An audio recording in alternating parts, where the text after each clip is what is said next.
I don't know. 15. Hello, folks. This is this is Charles Deering. I'm tired as holy heck, but I'm dedicated to the show because I love y'all, and so do all these guys down here. Well, except one of them, but I ain't gonna tell you who. But anyway, we're on season one, episode 15 of Scrolling with Charlie. Thank you for tolerating me for so long, and for the many years to come. Says my dreams. Today's topics are, for those that didn't see my earlier video on YouTube, the show is going to be starting to gear back towards beginners because I think we didn't spend enough time there and started straying from beginners. Even though there's very few beginners on the panel below me, they're not below me in rank. Well, one of them is, but there again, I won't say who. I'm having too much fun here. Okay, we started straying too far away from beginners, and I think we may have lost people on that. And like the cliche says, there's no such thing as a stupid question unless you refer to, will you marry me to your ex? That could be considered a stupid question, but I digress. Anyway, beginners are encouraged and welcome to ask anything. It is not stupid. That being said, I'm going to do roll call, and I may let somebody else start before me because I'm that tired. But I'm going to change my mind because I'm like a woman in that sense. And that's the only way I'm like a woman. Stop laughing below me. I see way too many grins. Okay. Charlie's awake. I'm going to go down the line from my left to right. There's no order of importance. They might think so. But it's strictly left to right. I'm going to start out with Gary Griffiths. Tell everybody where you're from, where they can find you, and what you do, what saw you use. And then after the roll call is done, we'll start with you on the showing off your saw and the parts and all that. Okay, I'm in central Oklahoma. I use a Excalibur 16-inch. I don't really have any Facebook pages or anything, but you can find me on Facebook under my name. If you do decide to add me, that you message me first to let me know that you want to add me as friends. If I don't recognize your name, I tend to not add people on Facebook that I don't know. Unless you look like a model, that usually is my first sign that they're clearly delirious. I will usually, that's a spammer, because I usually only have one picture of them and one picture of a puppy, and you know they're not real. But although I do attract many women, or ones that used to be men, but anyway, well, that's a whole different story. Oh, God. Shut up, Charlie. Stop talking. Okay, thank you, Gary. Next we have John Cousins. I know he's in Canada. I remembered that today, and I believe he's in Alberta. But I'll let him do it because I'm talking too much. What's up, John Cousins?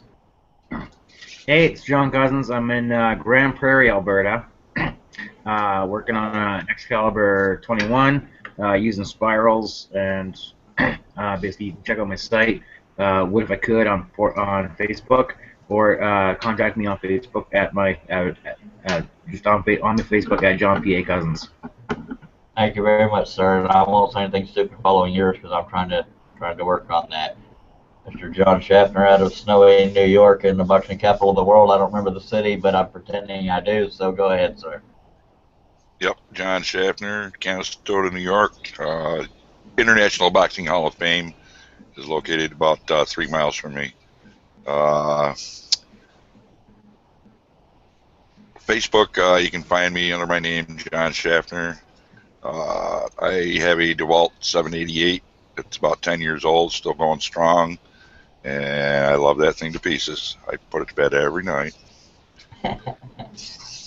He calls it Old Yeller. It's his DeWalt. Yes, I do. Thank you very much, John. I appreciate it. Next we have, oh God, I think it's Nebraska. Mark Sherman. Every day I'm awake, or I think I'm awake, is a test for me on these hangouts to remember where everybody's from. Some of them I don't want to remember. I'm just kidding. Mark Sherman, are you in Nebraska? If I'm right, then that's a start, and you can tell me to shut up, and then. No, you're right. Okay, cool.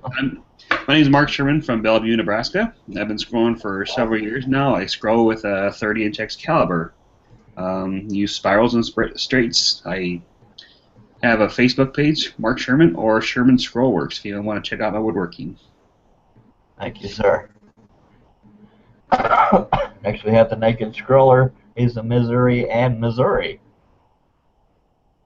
And I just got his profile picture, so I hope we didn't lose him. Does anybody else see him, or is it just his profile picture? You talking to me? Yes, Mark Stallings. Let me click off and then go back. Maybe it may just be. I can hear you, but just in case your camera works for everybody else, go ahead and. Yeah, you're back. Go ahead. Tell everybody where you're from. Missouri, and Missouri.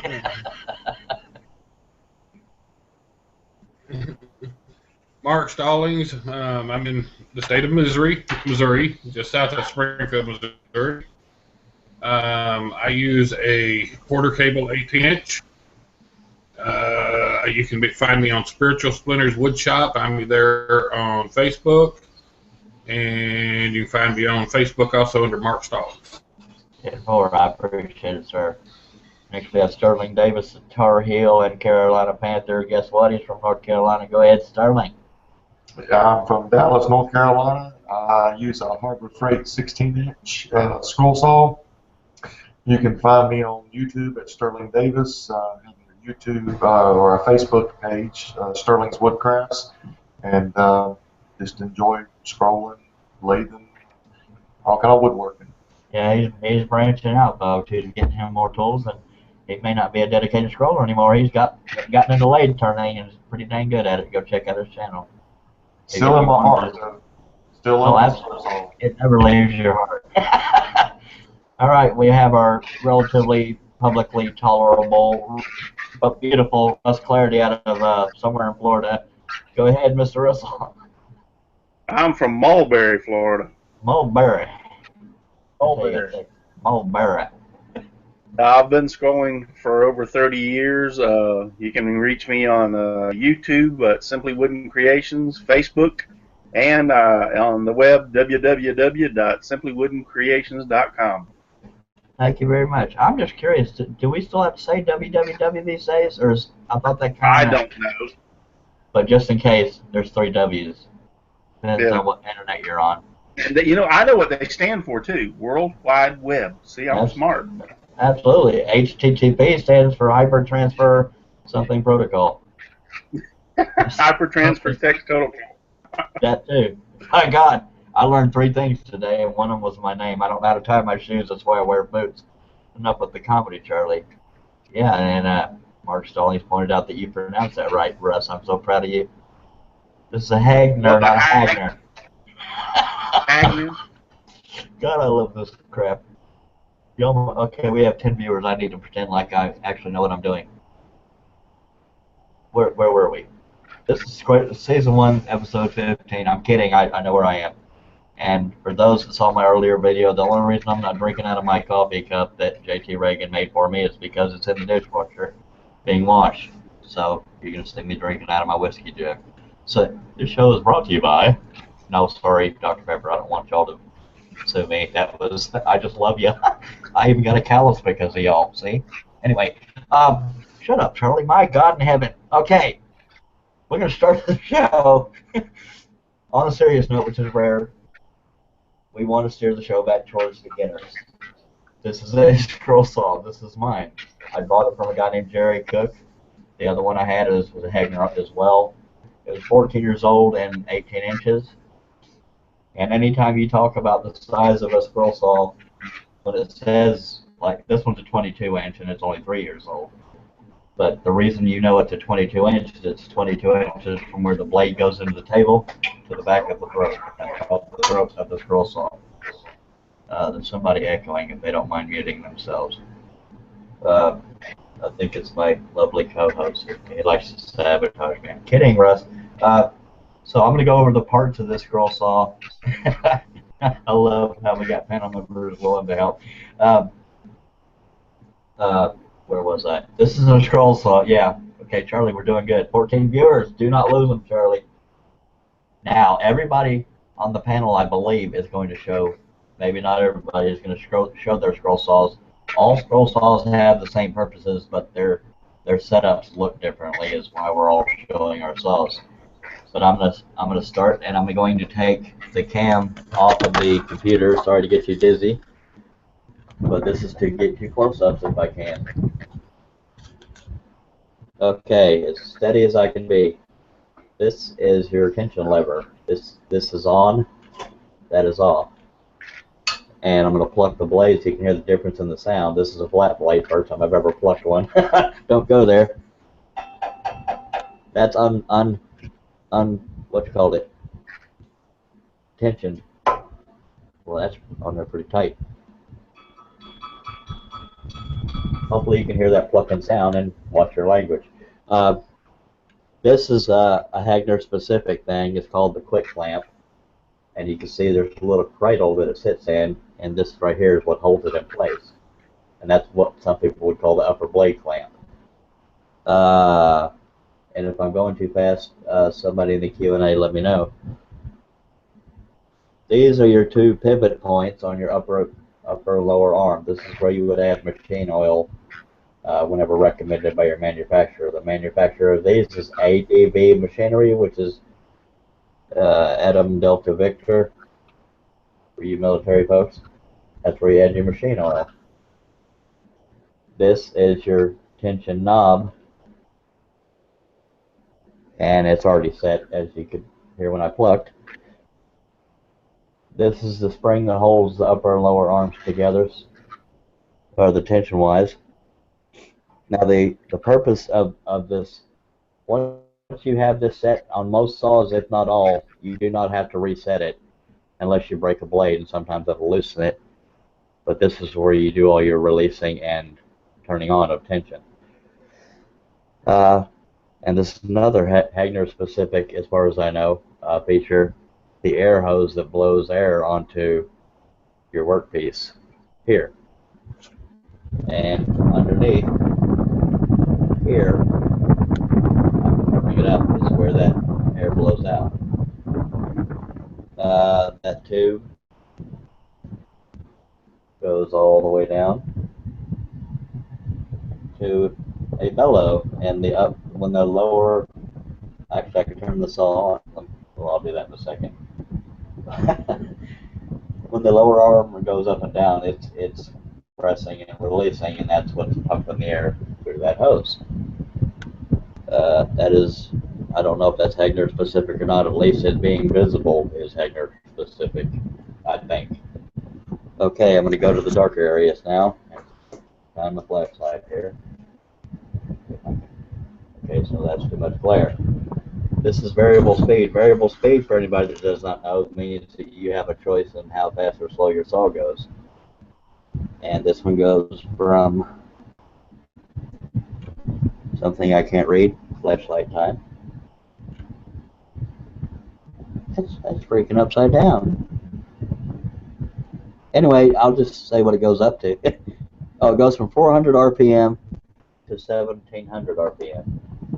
Me personally, I run it full blast because I actually find it easier, because that wood cannot cut any faster than you are feeding it into it. Feeding it means the rate at which your feed rate is when you're pushing the wood into the blade. This is something I got to shine the flashlight on, I think. Hey, Charles, Yes, sir. I think you got your fan on and it's blowing in your camera microphone. Oh, crap, thank you. I'm just so hot, I had to. Good God, thank you. I wonder how long people have been struggling to hear me. Most people don't want to. Thank you, Gary, for that. Okay, I'll burn up, but I want to show you all this stuff. Hopefully y'all can see this. Let me work with a flashlight here. I have to work one-handed. This is the lower blade clamp, but this is a little cradle it sits in. This is a Hagner specific thing. I'm going to try to get a better angle on that. I'm trying to do all this by watching the monitor. It sits in there, but it has a little roof thing over it to hold it in place. That's attached to the lower arm. So that's strictly for holding lower blade clamp in place. And that's another Hagner specific thing, in case I didn't just say that. This is a bevel gauge. Pretty much every saw I'm aware of has it. And this is how it's set. You just lefty, loosey, righty, tighty. I'm very glad you told me that about the fan, or I could have been sitting here not being able to be heard through any of this show. Let me see if there's anything I'm missing here besides brain cells. That's the motor, you know. Oh, dust covered switch. That's something old saws didn't used to have. My old saw didn't have it, and that actually helps saws last longer. It keeps dust from getting inside. This is another Hegner specific thing, but I don't have a blade clamp other than the one that's already in the saw to show you how it works. Get the camera right, Charlie. There you go. You set the lower blade clamp in there, and it has a little wrench that you can buy from ADV Machinery to loosen and tighten to take old blades out and put new blades in. And this is what I like about it is some people forget which way the teeth go. I'm trying to get it to where it's in focus. But the little diagram right next to that triangle shows you which way the teeth need to be pointed, and you can do that with your hand. I'm sorry you didn't see my dusty floor and dusty boots. But anyway, I'm going to go ahead and turn it on to show a beginner how quiet a scroll saw can be. Going back to the power switch. The saw is on at full speed. I'm pretty confident that y'all can hear me. I'm only aiming the cam towards myself because the mic is on it. But I don't know if the shutter speed is allowing you to see, but that's going pretty darn fast. The only reason you're seeing any vibration right now is it's not attached to the stand it came with. It's attached to a table, so I can spin it around. But I'm pretty sure y'all can hear me, and I'm not going to tap the blade like I do with spirals because both of my brain cells tell me all the teeth are on one side on a flat blade, so that can hurt. So children, don't try that at home. With spiral blades, you can sort of do that, but it's not a good idea. But if I skimmed over anything, y'all let me know in the Q&A. But that is a Hegner 22-inch, called a Hegner. Technical name is Multimax 22V. Again, the website to order one is ADV Machinery. They are not paying me. I wish they were. ADV Machinery, Adam Delta Victor is what the letters I'm saying, in case I'm not very clear. Oh, God, Mark Stallings. He makes it so easy to concentrate on this show. So that's the Hegner. Yeah, I've already said that, so I'm going to get y'all this again. Put the webcam back on here. And before I go on to the next person. Somebody. Okay, you're kind of lagging a little bit. What did you say, Russ? I said somebody commented in the Q and said, "Charlie, is that a spiral saw?" Actually, that was Stevie Rogers. Is that our blade in your saw? Okay, yeah, Russ, I hate to say it, but you are lagging very bad, at least on my end, but I caught that, and I see the comment. It is not a spiral blade, believe it or not, which is sad because Mark Stallings was the first one to tell me that he challenged me to use a flat blade, and I was telling him when I got the saw it had one in it, but only one, so I don't know what to do with the brakes. And then me being too honest, I found a multi-pack, and now I got no excuse. So there will be a blooper reel of me trying to use a flat blade for the very first time since 1997. So we're all looking forward to that. I'm going to go ahead and go through the Q&A. All due respect, let me ask the other panel members if they can speak up. Am I the only one hearing Russ lag? No, I heard him lag. Okay, so Yeah, He's lagging here. his audio and video are. yeah, he's been having storms. Yes. Go ahead, Russ, if you can. Yeah, I said yeah. It has to be because of the storms in the area. So y'all just go ahead. I'll sit back and listen and watch. Okay. They'll just sit there and look pretty. You know, when I say, you know, the lovely and the pretty, I'm not. You know, if you're gay, that's fine, but I'm not. I just do it to be funny. Trust me. I won't even go there. Okay. But actually, yes, Stevie Roger, this is actually a straight blade for once, but I will pluck it again just for you. That's what a straight blade sounds like, tensioned in. I don't know the difference between that and a spiral as far as the sound because I don't have a spiral here to test that and show you. but I got a few things loaded up in here. Hans Bierman says, "Hi guys, I won't be here long, but I'll watch for a while." Thank you very much, Hans Bierman. And I swear I will move on. We've already got the Stevie Roger. Thank you for your question, sir. Donna Presley says, "Didn't see link to join." Okay. Okay, somebody needs to mute themselves. Oh, that's probably Lee Knight. No offense, Lee just came in, so I'm going to go ahead and mute you. Yeah, it didn't work. I forgot to post the link to join. I only posted the link to what? Okay, yeah, we really got to work on this. And that's not an attitude. Anyway, I forgot to post a link to join, so somebody can get a hold of Donna Presley and post the link to join to her, or I can do it after I moved on to somebody else. Sorry about that, Donna. I'm not on the ball today. I have not slept since 1:30 in the morning, except one time, and it didn't last very long. Jeffrey Super says, "Hi Charlie, I enjoyed Russ's video this week and chuckled when he apologized for the bad cuts, as they were as good as my best." That was for you, Russ. Rick Hutchison, who's not here, maybe it's because I didn't post the bloody link, said, "I finally made it to the computer. I'm glad you could be here, Russ. I'm going to try." I'm actually afraid of Facebook now because I got barred for so long for spamming. I'm afraid every time I post a link somewhere. But I got to post it somewhere to get some people in here. That I think we have 1, 2, 3, 4, 5, 6, 7, 8, 9. We have room for one more, so it's going to be a race between Donna Presley and Rick Hutchison. So if somebody wants, why don't I just shut up and move on? Gary Griffith, stop. Go ahead, Mark. Donna the link. Okay, thank you. Okay, thank you very much for that, Mark. Gary Griffith, I believe he said he was ready.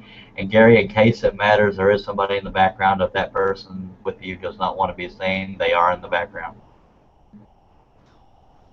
Okay. I got a couple to show you. One, I want to show you the Craftsman that I ended up with, that I started with. If I get my chair to go down so you can see it.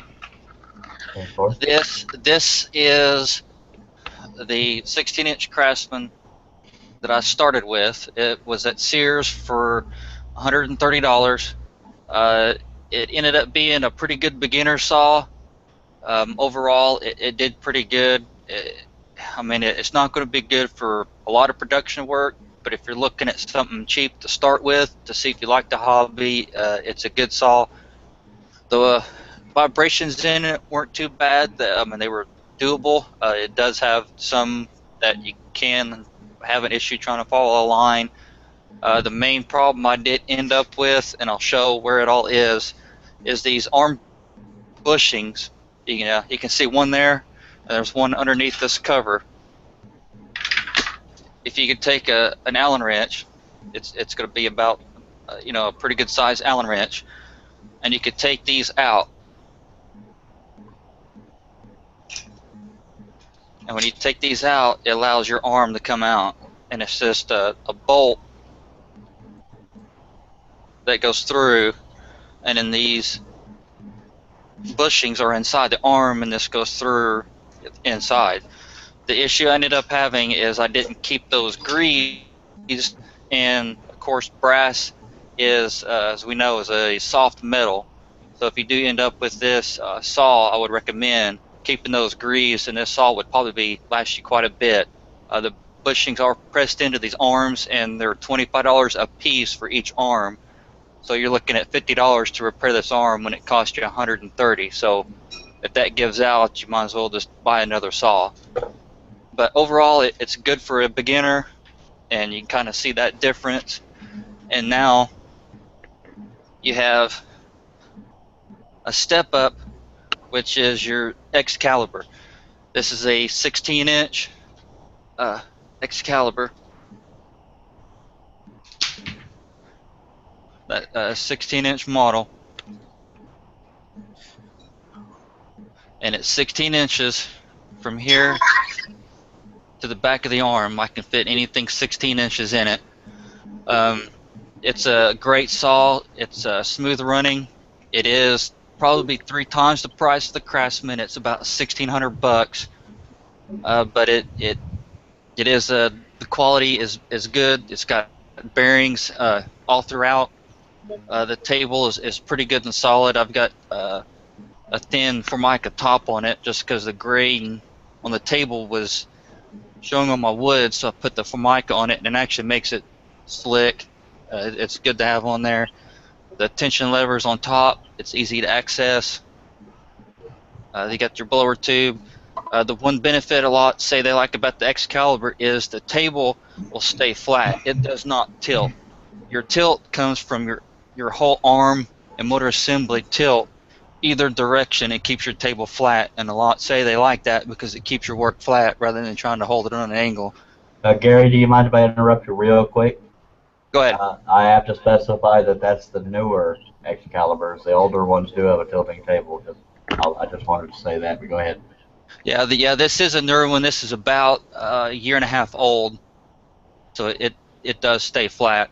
The dust collection is underneath, is right here. I've actually found that the tube on the dust collection is bigger, so I took my shop vac and the tube in, and I found a PVC coupling.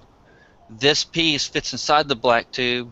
That piece fits my shop vac, and I just duct taped it in, and I was able to hook up my shop vac as a dust collection. But the sheer noise from the shop vac and the air flow, it was just aggravating. I didn't like it, so I quit using it, but I may end up using it later on. The stand that I kind of made, if those that have seen my video of it, it's kind of a crude stand. It's just 3/4 inch plywood and 2x4s that I slapped together. I do have a rug underneath it to help with the vibrationing, but overall you can kind of tell the difference between, you know, the Excalibur and the Craftsman, the difference in quality. But as far as a beginner saw, I would rate the Craftsman a pretty good, but it's gonna take some maintenance and keeping it, you know, greased up and lubed up, and it should last you long enough that until you get the money to afford a higher end saw like the Excalibur or DeWalt, it should hold you pretty good. Yeah, thank you very much, Gary. There again, to tell if you have a real old Excalibur, if it's purple, it's very old, but not necessarily bad. It's just purple. It depends on your colors thing. I think they went into green and now they're into black, unless that's just an anniversary thing. But for those of you trying to play polite in the Q&A section, there's 2 more openings if both of y'all grab those links and get in here.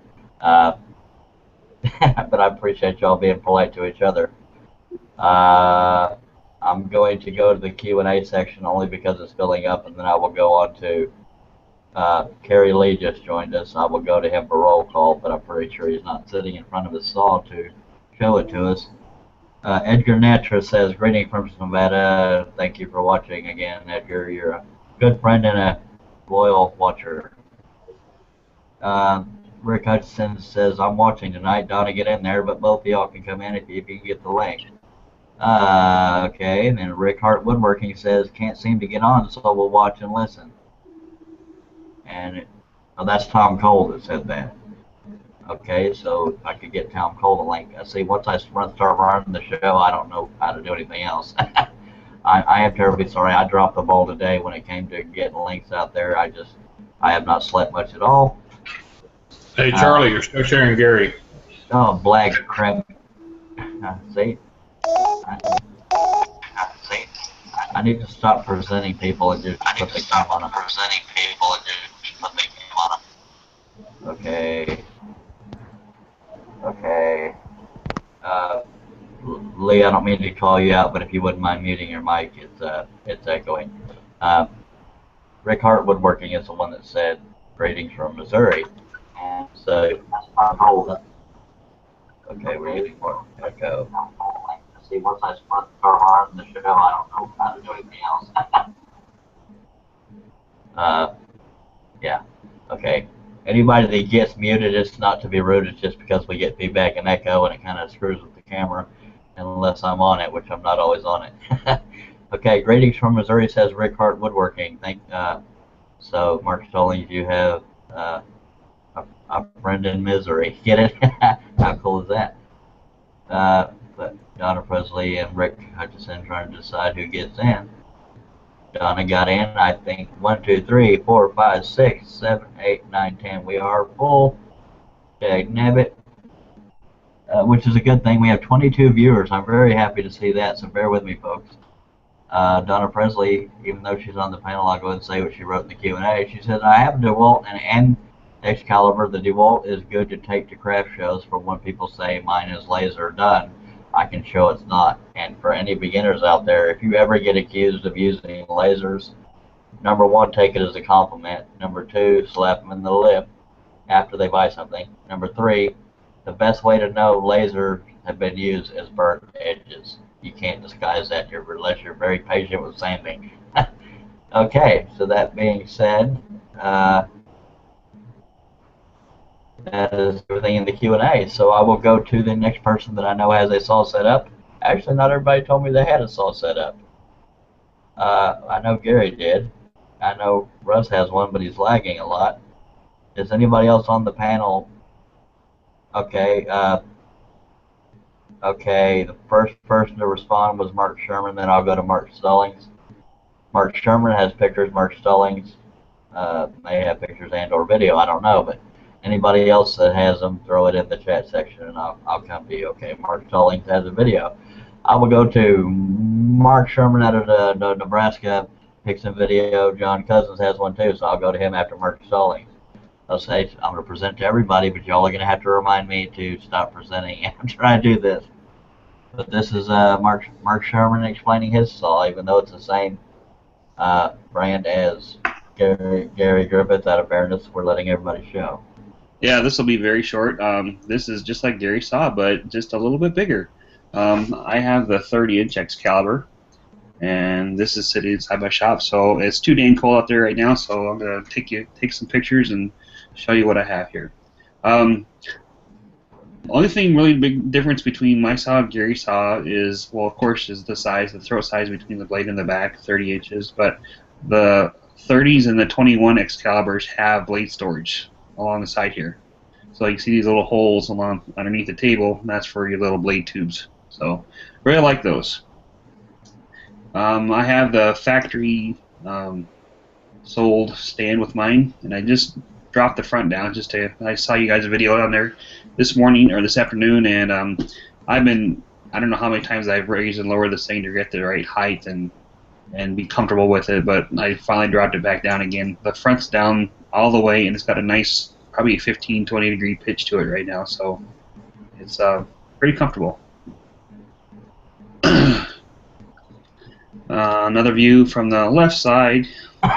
I just added this little shelf on the bottom. I saw another video on YouTube the other day about a gentleman having like a drawer unit underneath, so I'm probably in the works of building some kind of drawer unit for blade storage down there. So I've had I built this little thing out of 2x2s and for blade storage, but like people have said, it does create a lot of dust, or at least collect a lot of dust. So I'm going to try the drawer thing underneath, and I'll share what I come up with.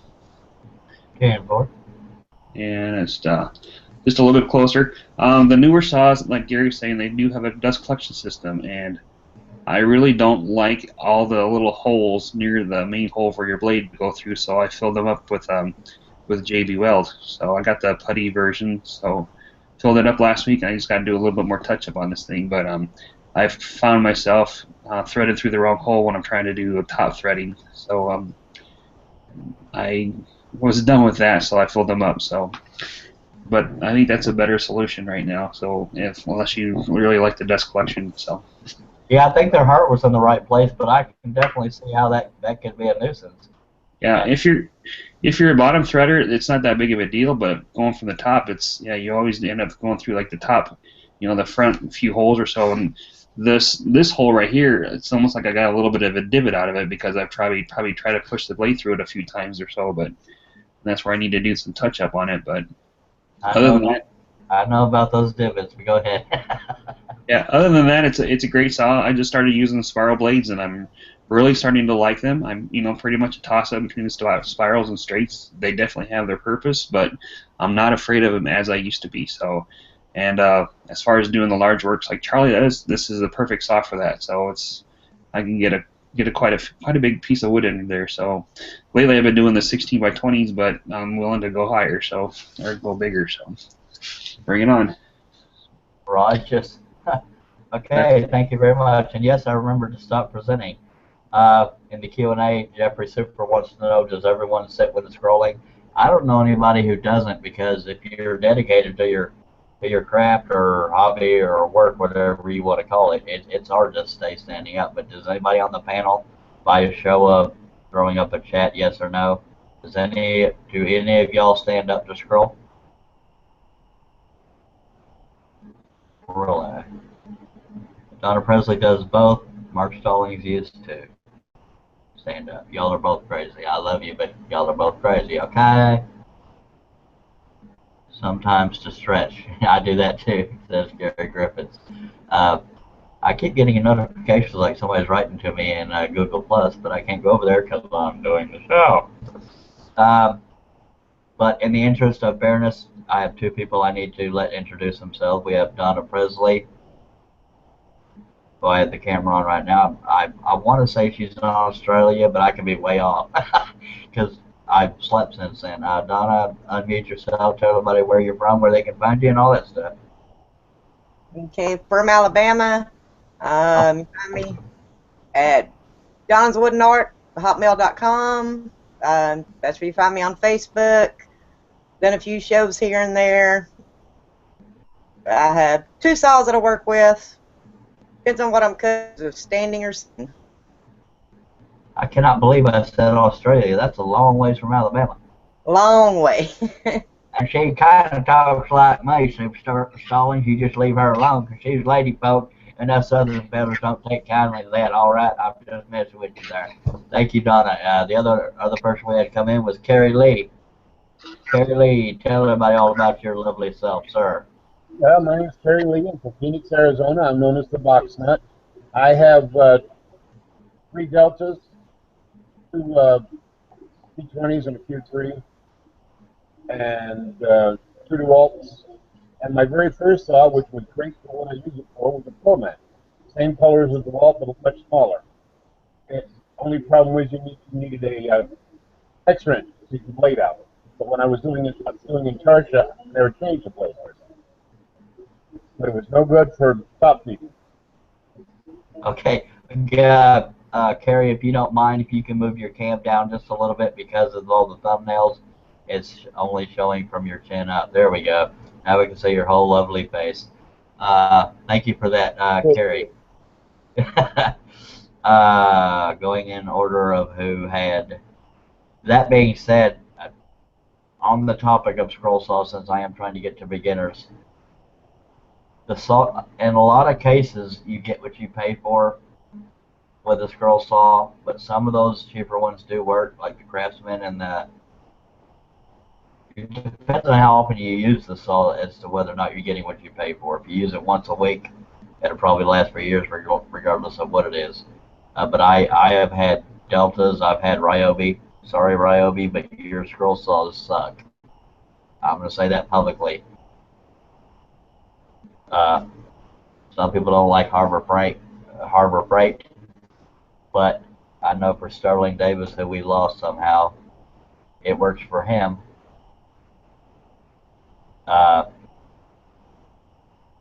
So if it works for you, you don't change it. If it's not broke, don't fix it.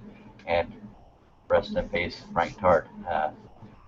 But yeah, he was known as a Harbor Freight guy. People gave him crap about it, but yeah, both places start with A. Thank you, Rick Hutchison. Miss you, Frank Tart. But we know you're watching because in heaven, everybody watches Scrolling with Charlie. That being said, the higher end saws that I'm aware of, the only 2 are known are or Hagner and Excalibur. I could be wrong if there's another one out there. Somebody let me know. The middle of the line would be Hagner, not Hagner, DeWalt 788, the Delta, whatever it is that Russ has. It's like a carbon copy of the DeWalt, except for it is a different color scheme. RBI Hawk is another saw. Is that what? John, go ahead. John Schaffner, go ahead and unmute yourself. Tell me, is that a middle of the road saw? Is that a high-end saw?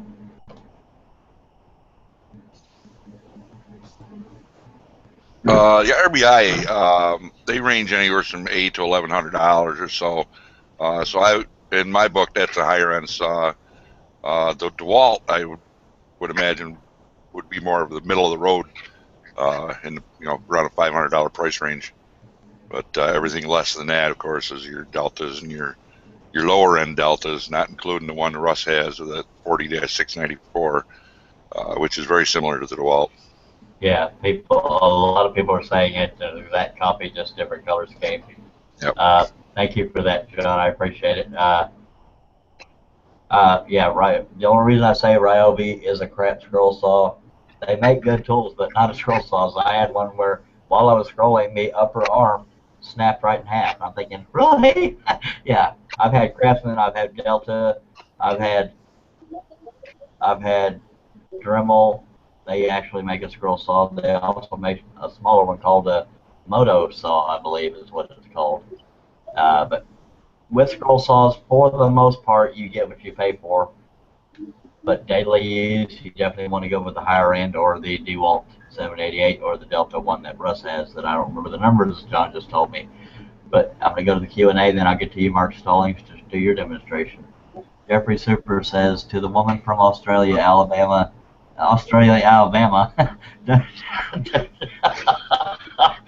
Okay, that was a dig on me. I'll take it. Does she find it? Hey, they both start with an A, and you got the A part right. Yeah, that's about all I got right today. Some people in this room start with an A, but I'm not going to go there. The camaraderie is the Canadian. Jeffrey Super says that, and does she find an advantage of standing over sitting or vice versa? Donna, would you like to answer that? Well, it depends on how big of an atom that I'm cutting. I just did the 3D Jesus, the pattern that I got from you, and part of it's fine, another part it's big enough where I feel more comfortable just standing. Alrighty. My back gets hurt if I stand up for more than 5 minutes, but thank you very much, Donna from Australia, Alabama. That's going to be a long-going joke. I cannot believe I thought you're in Australia, and here you got this southern drawl just like I do. But I can fake mine right well. Thank you very much, Jeffrey Super. One more. We got E-Cabinets Tips and Tricks. I know him personally, so I know his name is Scott Marshburn. He's been talking to me today saying, so Charles, what are your plans for the old saw? He thinks, and I do want feedback on this because yes, people may know my name in the community, but I don't think I have the following to warrant this. But he says I should auction off my old Hagner with my autograph on it. Is that far-reaching? He says that, but I think it wouldn't go off low at all. But what do y'all think, panel members? Just type it in the chat section, and I'll repeat what I get. But I don't foresee sell to a golf course to practice fixing divots. Love you too, Mark Stallings.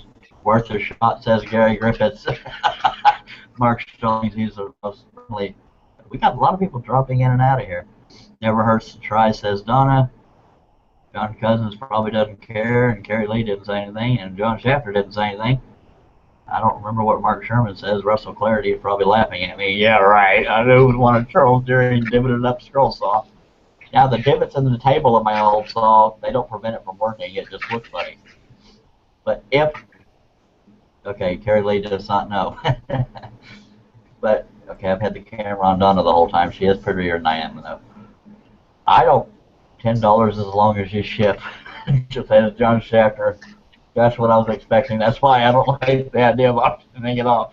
Because... The only reason I would take it is if you gave it to me. Yeah, I love you too, Russ. We're talking about an autograph. That's at least a nickel more. Okay, I'll give you the nickel, and then you for Okay. Now, folks, you can feel the love on the panel. Amy and I will take it, says Mark Stallings. That's typical of Mark Stallings. If you know Mark Stallings, he's a cool guy, but he loves to give me crap. Thank you for that, Scott Marshburn. I told you it was going to go over like a lead weight. But, you know, Scott Marshburn said he would bid on it, but he didn't give me an amount. Now, this one's not going to be auctioned. If I auctioned any one of them, it would be that Hagner 18-inch. What?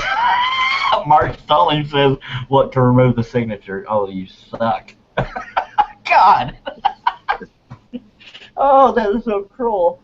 I'm going to need therapy after the show, and y'all need therapy for watching it. We have 19 viewers. My old Hagner is an 18-inch. It does work. It has a very slight short in the switch. Just every now and then you got to jiggle it. Other than that, it works. It's 14 years old. But if I get enough feedback from people and they want me to auction it, and I personally don't think I need to autograph it, but if you wanted me to, I would. That'll make me feel famous at least for 30 seconds until I talk to Mark Stallings.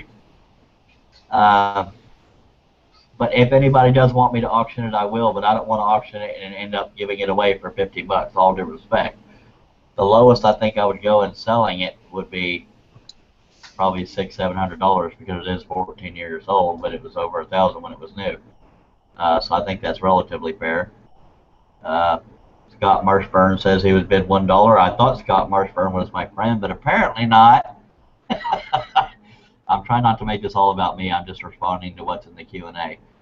Dan Ingerbretson says, I'm using that piece of poop Harbor Freight scroll saw. It is a piece of junk with a lot of vibration. I remedied the problem of the bottom blade adapter falling off by adding an L bracket under the adapter so that it can't fall off. It still gives me room for a pin blade. Good deal. And Sterling Davis, who was on the panel earlier, had good luck with a Harbor Freight. So it depends on who you talk to as to what you'll get opinion-wise. Stevie Rogers says, can you ask the panel what type of blades do you use as a standard? And I will do that here in just a little bit when we get to that topic, if you don't mind, Stevie, because we still got to go through all the saws. I'll leave that question up. Tom Cole says, first I would get that short fixed, and I would use it as a second unit for teaching young kids how to scroll. Very good point, Tom Cole. It's probably a very easy fix because I just have to jiggle it to jiggle the switch, perverts, to get it to work. Edgar Natcher says $1.01, so you've already been outbid, Scott Marshburn. Do I hear 50,000? Yeah, dream on, Charlie. Thank you for that lovely bid, Edgar Natcher. But oh God. Okay, I'm gonna get back to the show so that I don't have to talk anymore. Mark Stallings, if you'd like to show the saw you use, I believe it's a Porter cable. Yeah. Let's do the good old screen share here. And while you're doing that, Ricky Mystery, who is the younger guy who's been on the show before, said, I've heard the Delta Run, or the Delta Russ has, is a lot lighter. Is there a lot, stop it, Mark. It's a lot lighter. Is there a lot or any vibration on it? And we can let Russ answer that after Mark Stallings gets done with his little tour. All right, let me back it up here. Let me move this thing out of the way so I can't get to nothing. Okay, this is the Porter cable. One of the drawbacks to the Porter cable is all your switches are on top. There's your light switch, your speed or your variable speed, and the power switch. The power switch is in a very bad place on here. This is also your tensioner. You turn it to add tension, then you'll see me lock it down. That locks the blade down. So you've got your adjustment and your lock all in the same deal right there on top of your blade. It does come with a light, It has a 4 LED light that is really useless. And then you've got the blower on there that's kind of got the snake plastic or whatever you want to call it there that you can adjust it to how you want to.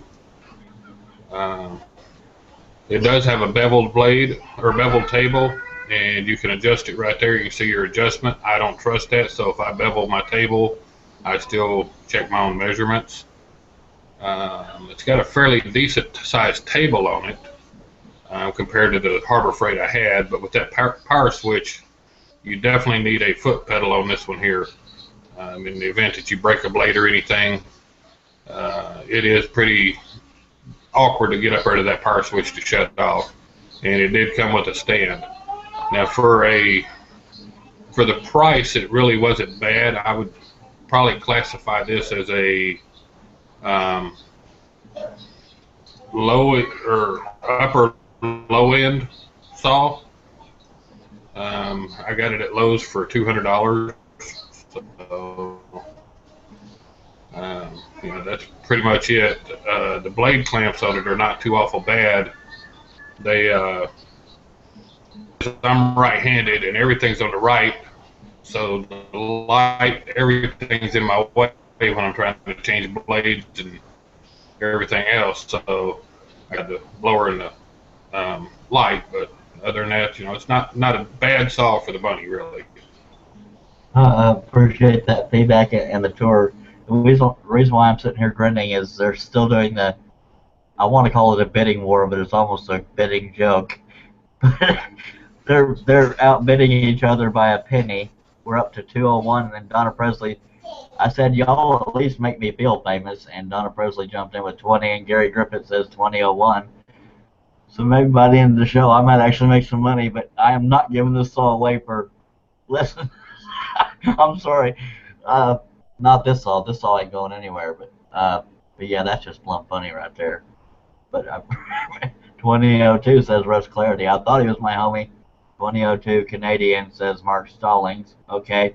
I'm gonna go to the Q&A before I start crying. More. And Rick Hutcherson says, Mark Stallings, you could shut your saw off with your forehead because of where that power switch was. And John Schaffner is now bidding 10,000 yen. Love you too, John. Thought all my homies were on this panel. Apparently they're not anymore. Yeah, actually. That's just so fun. Wait, he is in Texas. He uses pesos. No.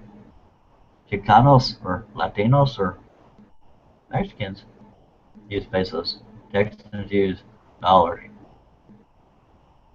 And Russ is saying 10,001 yen, so as you can see, they're all having fun, making me feel unfamous, which I don't consider myself famous, but Scott's Marshburn actually thought it would yield some results.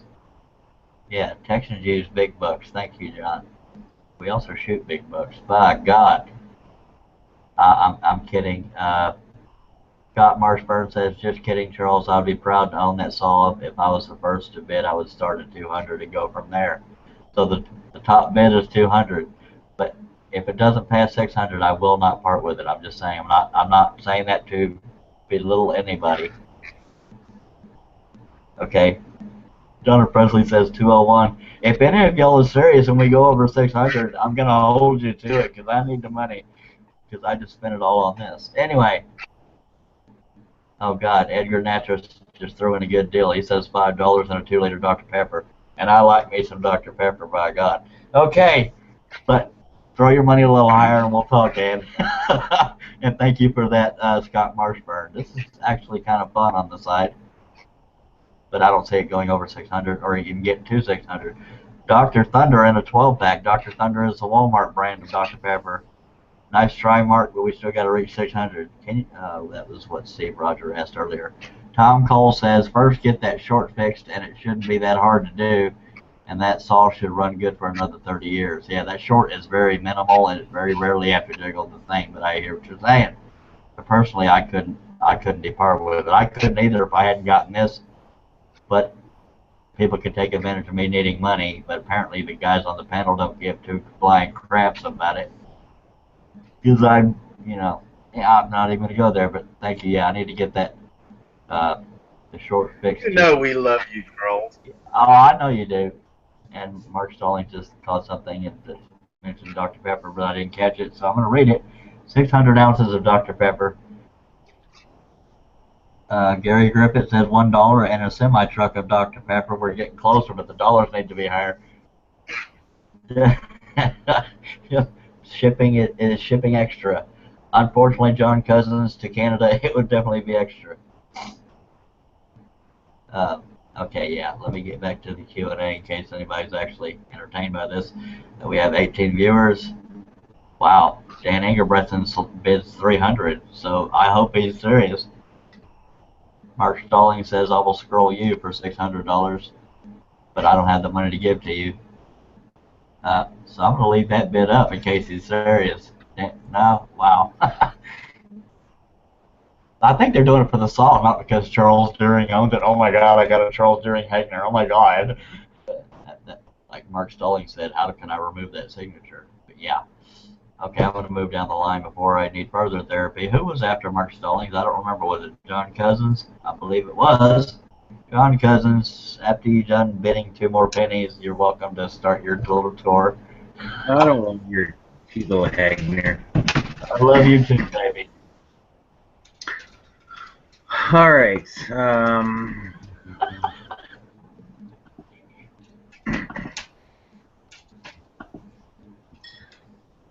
I have an EX21. EX refers to Excalibur for those that don't know.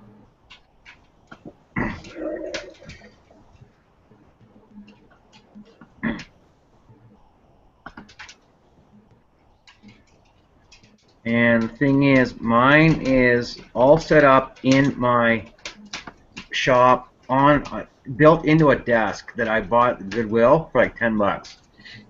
It's on the stand as well that I got with the. It's on the stand that I got with the saw, and I got the foot pedal and external light on top of it as well. Installed my own dust collection system into it. This is basically just showing the setup of my saw right now.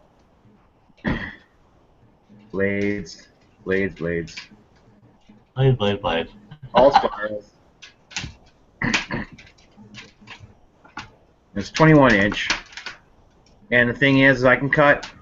The biggest thing I've cut on it is probably a 56-inch piece of wood. Sweet. And I got an air filtration underneath of it as well, behind my dust collection. Just to make things easier for me when I'm trying to smoke stuff.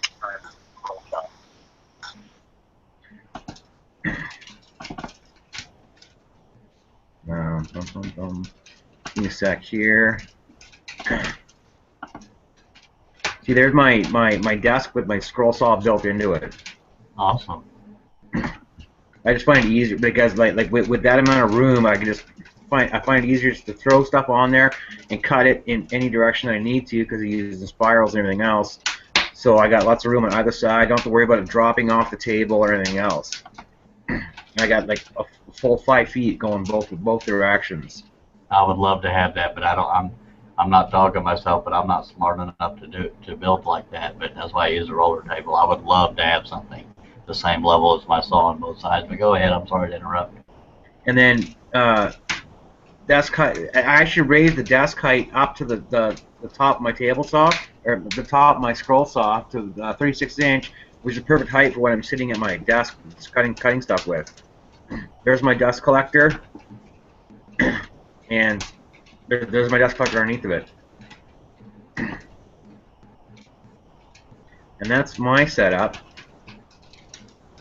All right, I appreciate you doing that. I really do like the when the tables are built in beside them because that's so much more stable than a what do we call it, roller stand or roller table.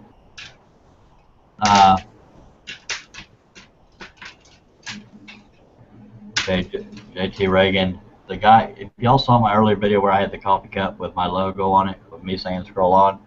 JT Reagan, that is spelled R-A-G-A-N, is the one that's selling those. Again, I'm only mentioning it to, number one, I was very touched and happy that he sent them to me, but in the event that one or two people in the world want one, get in touch with me and I'll get you in touch with him. Going on the way this bidding thing is going. Now, Scott Marshburn said he'd bid $250, but that was under the high bid from Dan Engelbretson of $300. So, Scott, you're kind of going backwards. And Mark Stallings offered bologna and a half loaf of bread, so I'm not going to listen to Mark Stallings anymore, the previous panel member. Dan Engelbretson says both the saw and your signature. I didn't even have a scroll saw until I saw a couple of your videos and then your art. I've made a few okay things, but I blame the mistakes on the saw. Thanks for the inspiration, Charlie. That's the sweetest thing anybody said to me today. Thank you very much, Dan.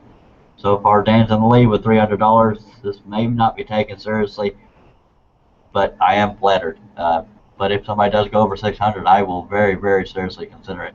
That will be just the saw, because the saw and the stand, I don't have that much money to ship.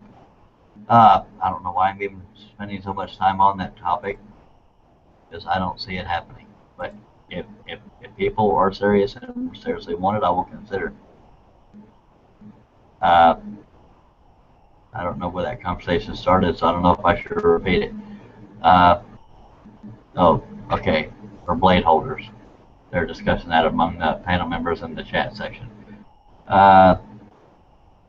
Okay, was there anybody after John Cousins that wanted to discuss their saw or show it?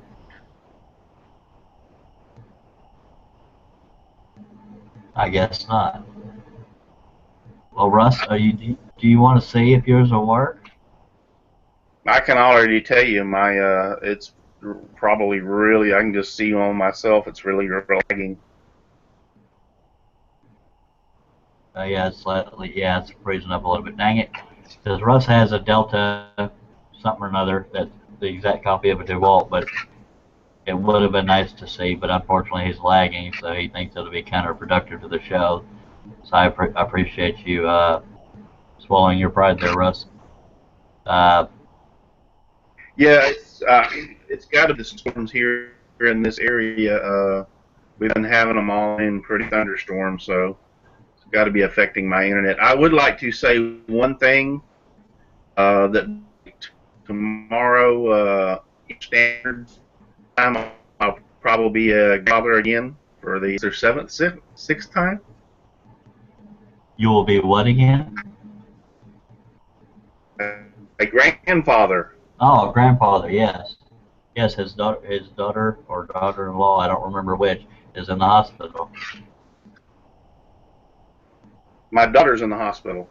Yeah, your daughter. I forgot since I've breathed a couple times since then, and I don't remember crap. Scott Marshburn has moved his bid up to 375. Sorry, didn't mean to interrupt, Russ. I thought you were done.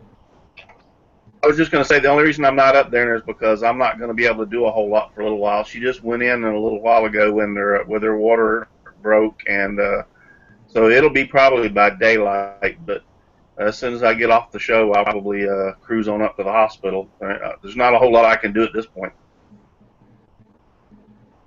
10-4. Lee Nyden wrote saying he's having technical issues, so forgive him. Everybody is discussing their little blade holders in the chat section. Scott Marshburn moved his bid on up to 375, so we're getting there. So I guess the only two people that really are considering it are Scott Marshburn and Dan Engelbretson. Y'all outbid the heck out of each other. Start going up in increments of 300. Then we'll be talking.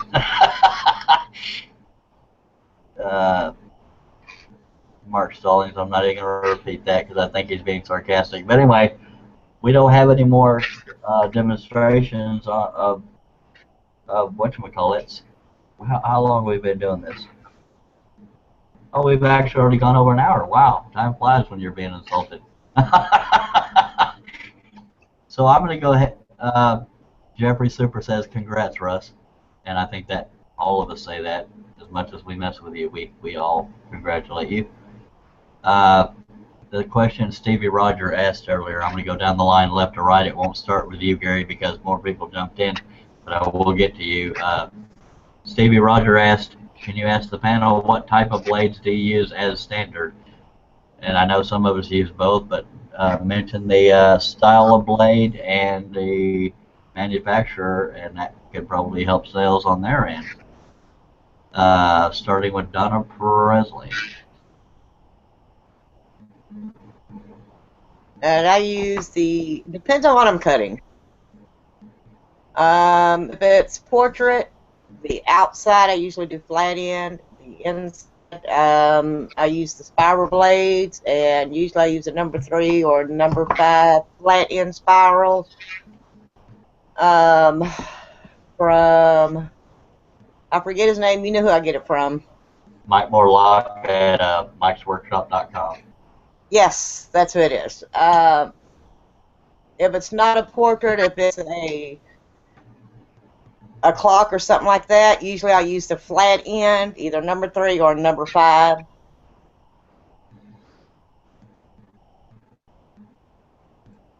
Okay, is that the end of your...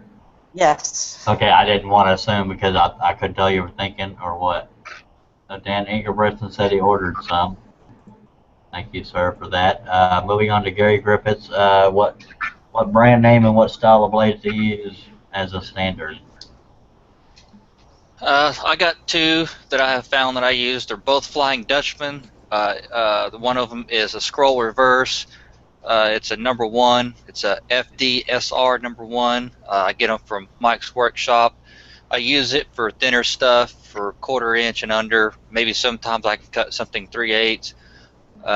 If I do something bigger than 3/8 to 1/2 inch, I use the Ultra Reverse, and it's called the FDUR number 1. And those are my 2 main ones that I use. I did try a 2/0 reverse blade, but I guess it being a real thin blade, it liked to follow the grain. It was hard to control, so I went back to a number 1 blade, and those are the only 2 that I use. Alrighty, appreciate that, Gary. And Donna Presley said she forgot to say Ultra Reverse. Carrie Lee, what is your go-to standard blade and type and manufacturer, sir? Well, I use Mike's blades too. Down to, I have all of his blades from 12 to 3, and then below the 3, like the ones with 2 O's, the 3 O's, or the jeweler's blades, are Henry Olsen's. I have probably 8 gross of spiral reverse, all different kinds, that have been in my bag for probably 10 years, haven't been used. Wow. Because I found I can do with a number 02 what I can do with a spiral blade. Wow, I've never had more than 3 gross at a time, and for beginners, a gross is 12 sets of 12 blades bundled together. That's 144 individual blades. Go ahead, Kerry. I'm sorry, I didn't mean to interrupt. I probably got 20, 30 gross of blades. Mike loves it when I call because it's only the first $300 order. Good lordy. Rick Hutchison is another one that orders in bulk when it comes to blades. Dan Ingebrigtsen says, I order some Flying Dutchman spiral blades, and except for long straight cuts, I don't think I'm ever going back to straight blades. Loving the spiral. Number 3 seems to be good for most stuff. That's what I'm talking about. Yeah, that was a serious comment in the chat section, so I don't have to bring it up. I was expecting sarcasm because of who it came from. Thank you for that, Dan. And for those 2 that are bidding, the top bid right now is $375. That's flattering, but you know I can't let it go for that low. I can't believe I'm even messing with it. Okay, last person I talked to is Carrie Lee. John Cousins, what is your standard blade type and brand name, sir? Standard blade is spiral, of course. I order my blades through Advanced Machinery down the States, and I get called Pulgar spiral blades. They're from Germany. I use the number 1, number 2, and I've started using Aberls from Lee Valley. I guess those come in 01 and 02, 20 and 3. I usually buy a gross of each whenever I order them, number one, they're cheaper when you buy more of them rather than individual 12 packs. Yeah. Like, so I don't go through a lot of them as it is anyway, because I basically go through one blade will last like one full portrait, double stack. So it basically just depends on how much pressure you push on them, how hard you push on them, and your speed and everything else. I actually don't go through a lot of blades, but that's why I have so many right now. Wow. A blade lasts me about 10, 12 minutes. I think Carrie Lee said that, right? Was it? Yeah, 10, 12 minutes. Now, that's something I will give the flat blade users. The flat blades do seem to last longer than spirals, but keep in mind spirals flex in every direction, so they're going to break quicker. And Scott Marshburn just throwing this out there, but Dan Ingebrigtsen just upped his bid to a serious 400, is his words. I'm liking the way this is going. Might throw in my brother if we get much higher. Okay, that's just a conversation they're going through. Who was I at, Judge? Okay, we're gonna go to John. Thank you for that, Dan Ingerbrecht. And John Schaffner, what is your go-to blade style? And I'm pretty sure it's a Flying Dutchman, but I've done the swimming for the day. Yeah, Flying Dutchman. I usually use 1s, 3s. If I got heavy cutting to do, I'll go with a 5. All reverse tooth blades. Usually, I like the Penguin Silver. It has a double tooth, then it skips a tooth, then another double tooth. Seems to cut a little faster, maybe not as clean, but I also use the Ultra Reverse. Like those a lot. I do have some like 2-aughts that I use on special occasions when I only got to cut like one cut or so, one cutting in like 1/8-inch plywood, something real thin like that. Then I'll go down, maybe I'll use a 2-aught, but I've had a couple dozen of those blades for, I don't know, probably 6 or 8 years, and I think I've only used like 3 of them. Wow. So, but usually 1, 3, 5s. Those are my go-to blades. Flying Dutchman, Mike Morlock's service, his blades. Can't speak highly enough of them. Yeah, thank you very much, John. Yeah, Mike Morlock, that's spelled Moorlach. To get a hold of him to buy Flying Dutchman, he's pretty much the sole distributor of Flying Dutchman scroll saw blades, the go-to guy. His service is very, very quick. There are a couple other people who sell Flying Dutchman, but it takes them a lot longer to get the blades out to you. Usually within 2 to 3 days, you'll have your blades in the mail, and that's pretty darn quick. And Mike is very helpful with questions and things like that. I'm going to jump back to John Cousins real quick if he's available, because he mentioned a brand name I had never heard of, and I wanted him to spell that if he could. It started with an A, it sounded like. Aberle? Aberle. Ebherle. I get them at Lee Valley. Okay, can you spell that in the chat section that way? Because my hearing isn't the best in the world. That's why I'm not in the Army right now. I appreciate that. We went to John Schaffner, Lee Knighton. Do you have audio or video yet, sir? Either or? Hey guys, I got audio.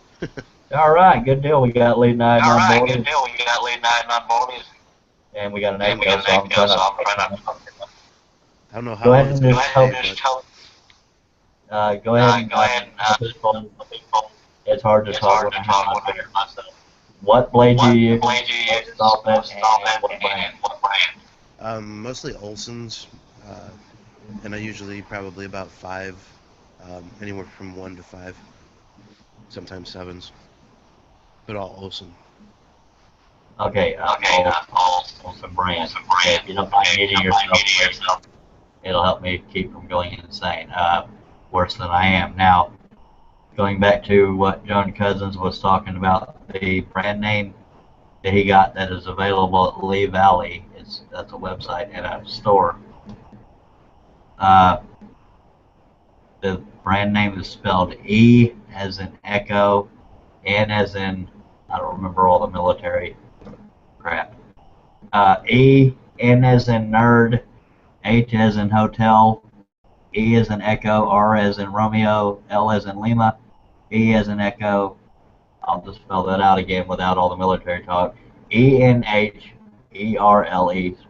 And those are spirals that come in 1/0 and 2/0. Aught, for anybody overseas, means 0 here in America. And he also mentions Pulgar spirals, which is spelled Pulger, from Advanced Machinery. Advanced Machinery is the site where you can get the Hegners as well. It's called ADV Machinery is their website. November Echo, November Hotel Echo, Romeo, Lima Echo. Mark Sherman is former military, as are a few in here. Thank y'all for your service, and I know a few of y'all have children that are in the military. Thank you to them as well. But yeah, I always had to stop and think on some of those, like the and November is one I couldn't remember. But thank you. Let me go back to the Q&A in case people are bidding thousands of dollars. Nope, we're still at 400. Okay. We just got done with Lee. Thank you, Lee. Mark Sherman, what is your go-to blade style and blade brand? My blade 2 style is in the toss-up right now because I'm lately doing a lot of portraits thanks to you. So I've been using the the Flying Dutchman spirals, mostly the number 3s. I bought a gross of number 3s and number 1s not too long ago, but the ones are really pretty fragile. So Yeah. I usually cut with I use the 1/4 inch oak plywood with the MDF core, so that's pretty much what I cut on. Been using the 1/8 inch Baltic birch, but that is frays quite easily compared to this oak stuff. And the oak's pretty strong, so I can feel it's very sturdy. If I'm doing regular work, it's mostly the Flying Dutchman, Ultra Reverse, either 1s or 3s, sometimes 5s, but 1s, the Ultra Reverse I really like, and I think the Ultra Reverse has a little. I think it's like a little nub on the top of the blade, so you can tell, without having to feel it, you can see that little nub on the top, so you see if it's the top of the blade or the bottom. So the nub is at the top. So yeah, Flying Dutchman it is. I ordered mine through Leslie's Patterns. I think she's out of he or she is out of Ohio, but I'm gonna try Mike Morlock since he's just a couple hours up the road. So I'm gonna see how fast he is. So he'll be my next order probably next week or so. Test it out. And thank you for that, Mark. And I'm only bringing this up in case Leslie is listening.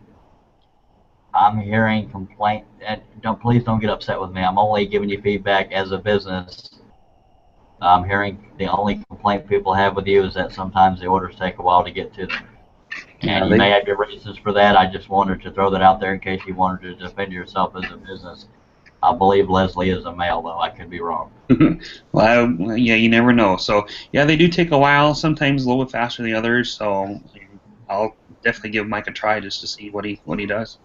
All right. And Leslie, if you somehow ever watching this, I am not slamming you. I'm just giving you the feedback I've heard because I want any business to succeed. Easier said than said. Hey, Charles, can you hear me? Yes, I can, Russ. Well, I'm this kind of directed at Mark Sherman on your Excalibur, because your Excalibur basically has the same tensioning as my DeWalt. You'll find on those thinner spiral blades, back off on your tensioning. You don't have to run it. Don't run it up at a 5.5 or full tension. Run it about halfway, and those thinner spiral blades will last longer or won't break easy. If you tension, yeah, they're going to snap left and right. Oh yeah, I definitely had that experience when I first started using them. That and the 2/0 blades. I hope you could hear me. I barely have any tension whatsoever on that back knob. It's like almost all the way off, and they still seem pretty tight. But yeah, but the 3s are probably more of the size of the pattern that Charlie produces as far as the lines and stuff. The single lines is probably more of a number 3. What I enlarge it to about a 16 by 20 or so, and that seems to be about the right size for that. So I don't have to backtrack and double up on the lines or the veining or whatever with the spirals. So, but definitely I was breaking them like you said. So, but I was about ready to wave off the 2/0 for sure on my Excalibur and the smaller spirals, but since I've we backed off the tension. I'm a lot happier now with them. So. And four, there again, Leslie, if you're listening, I swear to you, I am not out to slam you. I just wanted to give the feedback I've heard, and you may have very good reasoning for the slower delivery than Mike Morlock. And I just wanted to give you the opportunity to defend yourself to anybody that may complain to you or about you. And I want to admit that I fear change, so that's why I haven't used flat blades up until here soon. I'm not looking forward to that. But even when it comes to spirals, I've only used flat-ended number 3s and number 5s. I've never tried reverse or the new round ones or skip tooth or any of that. So I need to. I just, at the risk of sounding like a whiner, I can't really afford to experiment because if I don't like them, I have blades that I don't like, and I know you can buy, a sample pack, whatever. I've been using the ones that are advertised as longer lasting spirals, so that's the ones I just bought. I don't know. I was gonna try those flat blades, but then a guy that it's my mentor a little bit. He always says that you can untwist them a little bit, but I always ended up breaking them by trying to untwist them. Yeah. So, but lately I've been having a little bit more patience putting them in my saw. So, before they would look like they'd be all gnarled on the bottom from my blade hole. And it's like, what's up with that? So, and lately I've been, they've been lasting longer. I've been a little bit more patient. So I've been. Yeah, I've been having better success lately, so I'm not complaining about them now. That's good to know, and I appreciate that, Mark. Charles? Yes, Gary Griffith is calling me. Yes, Gary. This is for Russell. He had told us before on the spirals, he said if you want to flatten the ends, just take a hammer and just kind of lightly tap the ends. Not hit them real hard, but you can tap them and it'll flatten them out enough that you can put them in your clamps without the ends of them trying to curl or twist or break on you.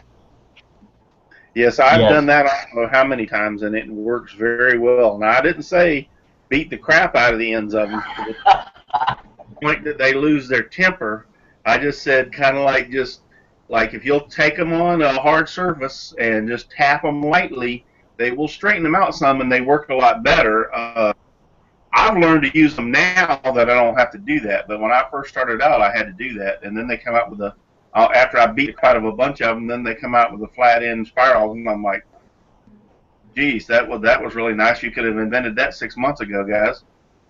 Yeah. Thank you, Russ. And Mark Stalling lovingly pointed out, not on your saw table, because it sounds like something I would do because of the whole dividend. But the only thing I'm trying to point out, Mark Sherman's is if the ones that you use, Charles, the 3.0 spirals, they can take the tension on you can crank it up on them without any problem. I just noticed when they started coming out with the 2-aught and the 3-aught out now, Flying Dutchman has. Judy Hunter, a friend of mine, sent me some of them to try. You just cannot. I could not rack up the tension all the way. I was snapping them. I had to lower my tension on my Delta saw to about halfway, and once I learned that and got them down to about halfway, they were beautiful. I mean, they cut so fine, it's like incredible. But that's what I was trying to point out. You just can't, on the thinner, the 1-aught, the 2-aught, or the 3-aught, I guess it would be, 2-aught and the 3-aught, you just can't, you can't put them. I found out from my personal experience on my Delta, you could not tension them all the way up, or they would break. Okay, we got a request from Carrie Lee for a quick comment. Go ahead, Carrie. Yeah, I said I use the Flying Dutchman reverse tooth. I have found that I've tried the ultra reverse as opposed to reverse, and the ultras are slower, significantly slower cutting than the regular reverse tooth. 10-4. Now I want to bring up, Tom Cole told me this is something I had forgotten through ADV Machinery. Another thing I wanted to point out, I know I'm interrupting myself. I noticed the tension on a straight blade is much, much, much more tension than it is on a spiral, so I need to keep that in mind, apparently. Do you find that, Russ, that you have to add more tension on a straight blade than a spiral? Well, sorry for coughing. On the 3/0, no, I can on my Delta, I set the 3/0 at high temp number 5 as high as it'll go on a 3/0 now, and the same with a number 1 ultra reverse straight blade. It's only when I got to the smaller spiral blades I was having problems with the breaking. I can set my attention on a number 1 Flying Dutchman ultra reverse to high without any problem. It doesn't snap them. They don't have any problem. Yeah, it's probably going to be trial and error for me. There again, I'm afraid. I wish I could afford to experiment with every style that's there, at least in Flying Dutchman, because I'm happy with Flying Dutchman blades. Maybe I should change. I'd like to point out something real quick, Charles. The difference is between my Delta now and looking at your Hagner. Did I say it right that time? Yes, you did. Is you have that tension knob on the back, so you can actually adjust the amount of the front lever is just for applying the attention. The actual tension to set it is actually in the back on that knob. Yeah. Correct? Mm-hmm. Now, the style you have and the DeWalt has that tension lever on the front, correct? Yes, but I cannot adjust it. You can actually adjust your back knob to go more or less and just throw the front knob to apply it. See, mine is a set amount of 1 through 5 on the front of my saw. So you could actually set that knob real high in the back and throw it, and I can see you snapping blades left and right, where mine is automatically set on my saw. It's just the amount of a lever pulling forward how much I put on it. 10-4. Okay, if you don't mind, I'm going to move over to the Q&A right quick. And we have Lee Knight holding up a photo. I might as well show that. That's a lion portrait. Very good, Lee. I'm going to go back to the Q&A again. If anybody's interested, the top bid is at $400 from Dan Ingerbretson for the old Hagner I have, which is an 18-inch. And Russ, you may want to check the chat section because they were giving you crap about how you say things, and so you may want to defend yourself in there. Tom Cole said, Charlie, regarding the packet of blades you showed, the red plastic, whatchamacallit, which was this, you showed in the red plastic packet, that is one set of blades that I do not use, as they are not PM blades. I don't know what PM means, and you will find that they will not cut smooth at all. I still have 2 packets left from saws. And I kind of figured that because those variety packs, you know, they're probably not giving you the best of what they got, but it's the only flat blade they got as far as this challenge goes that people have asked me to do. But thank you for that, Tom. Tom is also the one that told me that Hagner or ADB Machinery sells different clamps, the ones I showed you earlier, for different size blades, and I had forgotten about that. That might be why I was breaking anything smaller than a number 3. And Tom Cole brings up another good point. He says, not sure why they would send out poor blades with such a good saw, and I agree on that. Very, very, very good saw. I don't have a negative thing to say about a Hagner. I wish to God they would sponsor me. I could, yeah. Russ Meadows says better control than others, and I guess that was referred to somebody's blade, but unfortunately I didn't get to the Q&A in time. Sorry about that, Russ. Russ was the one that wanted us to discuss pricing, by the way. We did that on the midday show, but we can do it again today. The new spirals for Mike are excellent, says Russ Meadows. I've been using them on portraits number 3s, and thank you for that feedback on that. I may have to bite the bullet, and when I get a couple dollars in my pocket, I could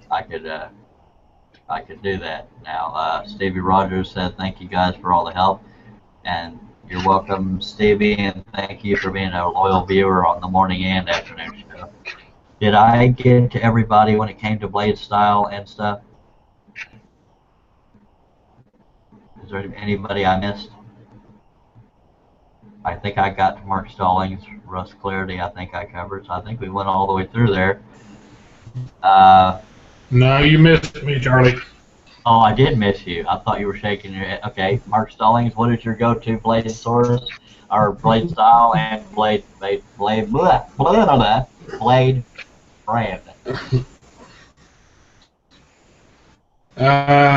Usually I use flat 3s. I guess in fairness, I should let you know that I bought a pack from Lowe's of spiral blades, and so I'm going to attempt to use spiral blades in honor of Charlie. Okay, now that being For the first said, time. I believe the brand name you bought was probably this, correct? Vermont American? No, I bought Bosch. Oh, I did I not bought know. Bosch. Last time I was at Lowe's, they sold Vermont American spiral blades. The guy who sold me the saw gave me all the blades he The had. Lowe's here, they sell. The Lowe's here sells Skill brand and Bosch. Okay. That's good to know. Okay. Going back to the Q&A, Tom Cole says, when I tension my blades on my Hegner, I always use straight blades, by the way. I simply turn the black knob to just where the tension starts and then turn it 1 1/4 turn. Thank you, Tom, for that. I'm probably going to talk to you behind the scenes to remember which clamp goes for which kind of blade, because I go through those clamps because I torque them down, and some of them you can take some torque, some of them will just snap right off that little. Let me show y'all what I'm talking about. This little tightening thing, if you tighten that too much, it'll break that little screw and the clamp is useless. So I've been known to over tighten those, just like I over tighten these. That's why I always add JB Weld to this knob, because I tend to over torque them. Better too tight than too loose. Don't go there, folks. Thank you, Tom Cole, but look for me to contact you privately about those clamps, because I'm not good at remembering things. And PM stands for precision milled. Yeah, that was Tom Cole there again. The only comment left in the Q&A is that the top bid on the 18-inch Hegner is $400. I got to break $600 or so to consider it. I hope you'll understand. I don't see it happening, but blah blah blah. Jeffrey Super says the Lowe's here sells Olsen number 7. Thank you very well. Thank you very much, sir. Okay, what other topics do we have? Pricing. Okay, pricing. Donna, how do you determine pricing of your work? Well, I really don't have a certain way to do it. I look at it and go, and then I take it to the family and go, what do you think?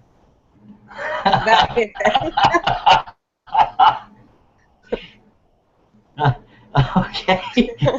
Well, that whatever works. I mean, everybody tells me I don't do enough. But you know, I mean, if you do a 8x10 and you have it for, it depends on the cut. If it's got an intricate cut, you know, if it doesn't have an intricate cut, it might be $20, $25, $30. If it has an intricate cut, it might start out $30 and go up to $75. It just depends. Understood. Thank you very much, Donna. And just to answer for myself, okay, a couple notes I want to make on pricing. Now, Russ Meadows was watching the midday show when we talked about this, so he got the answers, at least for me and Russ.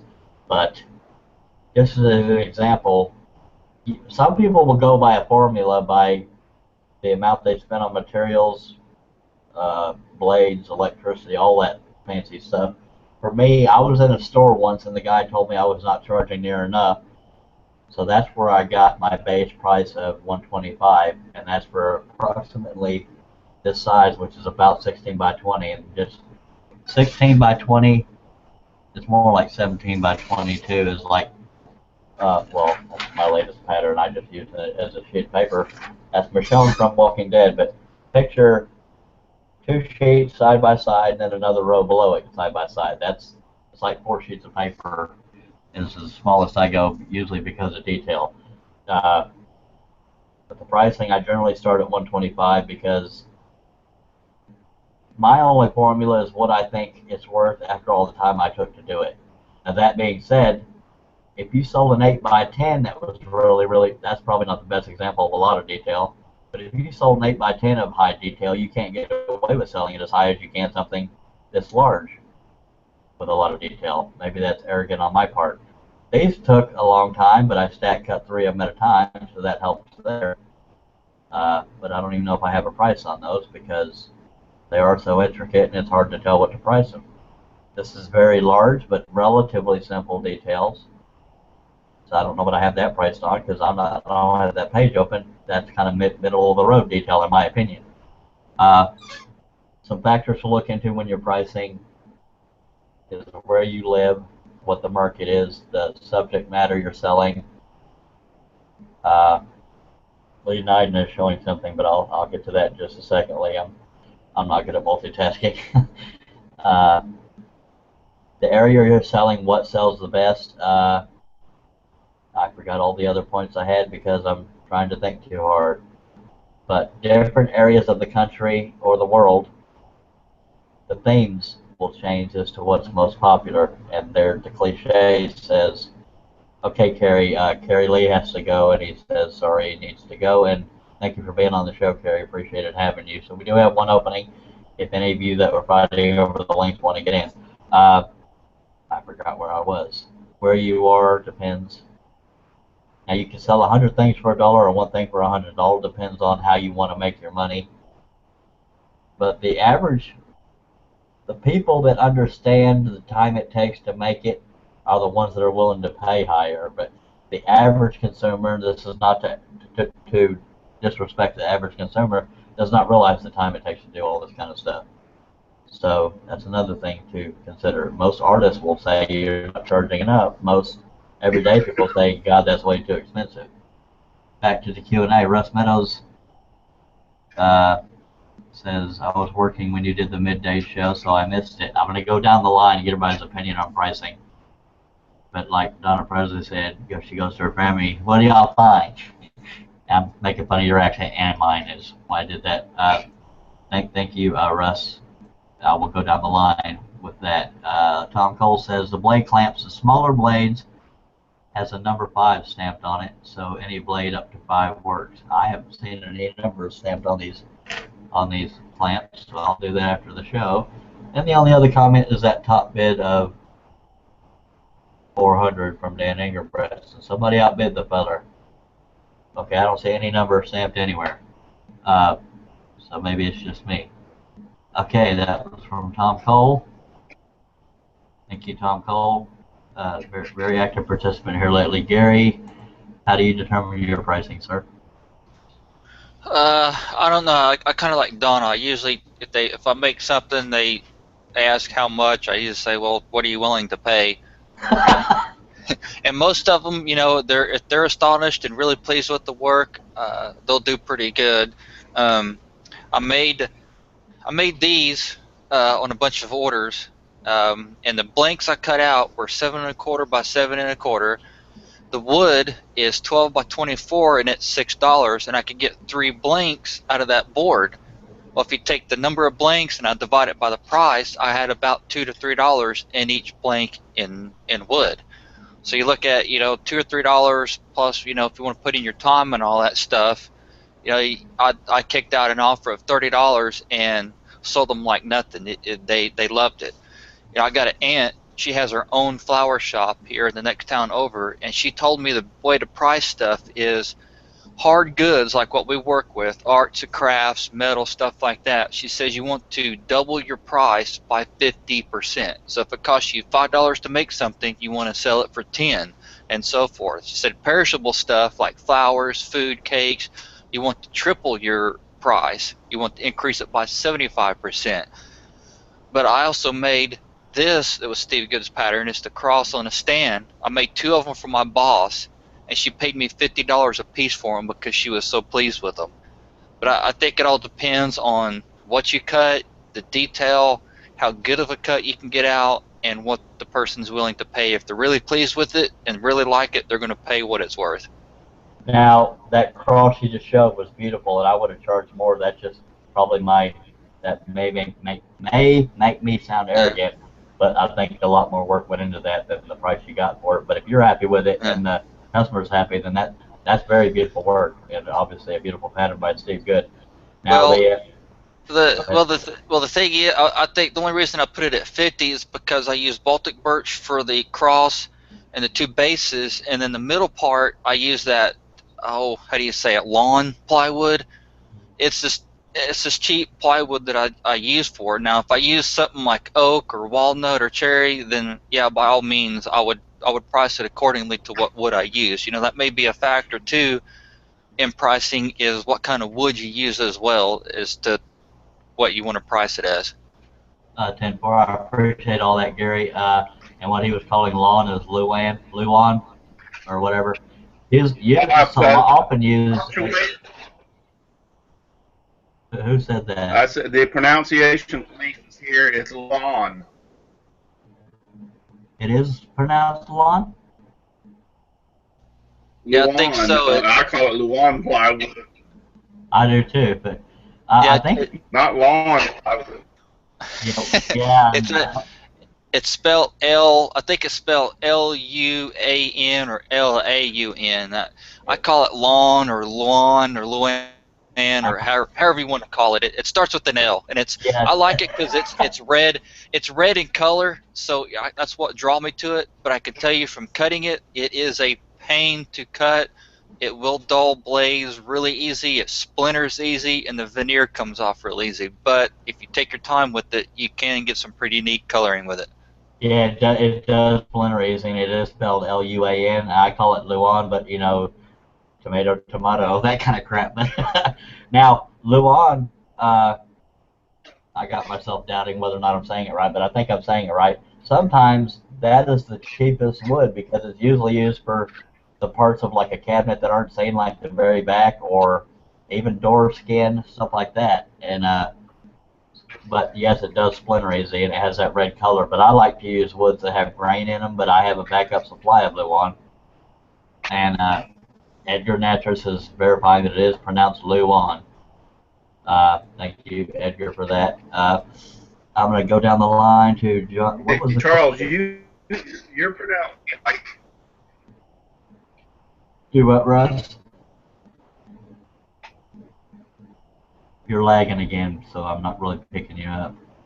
Would you mind typing that in the chat section, Russ? All due respect, and then I'll relay it to the viewers.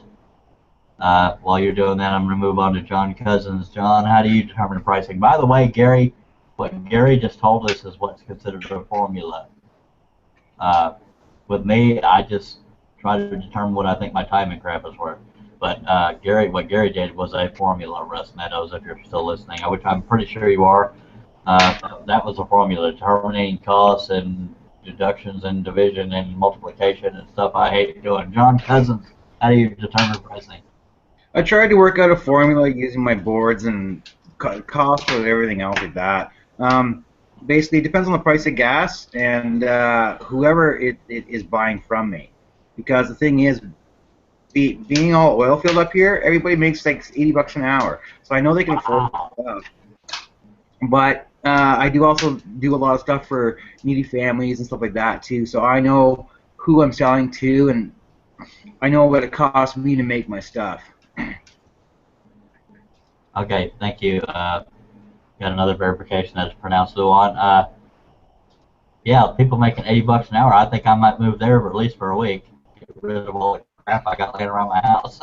Thank you, John Cousins. John Schaffner, do you have a formula, or what do you go off on pricing? If I was to use a formula for pricing, I'd make 50 cents an hour. So I just kind of wing it. I get an idea in my head, depending on, of course, what's involved with the project. But I do research, market research.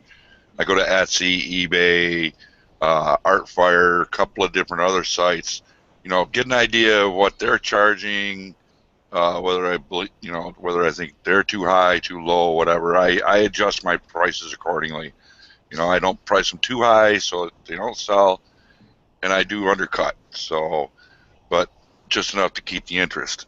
You know, craft shows is a totally different story.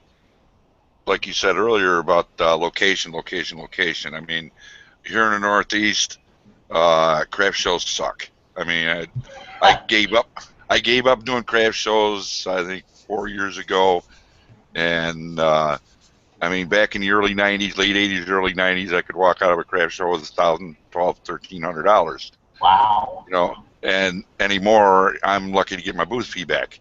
I hear you. So and booth fees are getting ridiculous. They are. They're $80, $100, $200.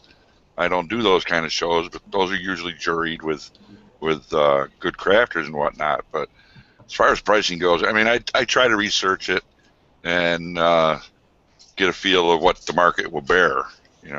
Sometimes you can go a little overboard, but most of the times you can't. You just kind of chuck it up and see what you can get. I appreciate that, John. Yeah, a lot of places expect garage sale pricing, and there again, that may make me sound arrogant, but the time it takes to do some of the stuff we do, I'll get to you in just a second, Gary, I promise. The time it takes to do the stuff we do, I finally see the woman in your life behind you. She moved off the screen, but I saw her.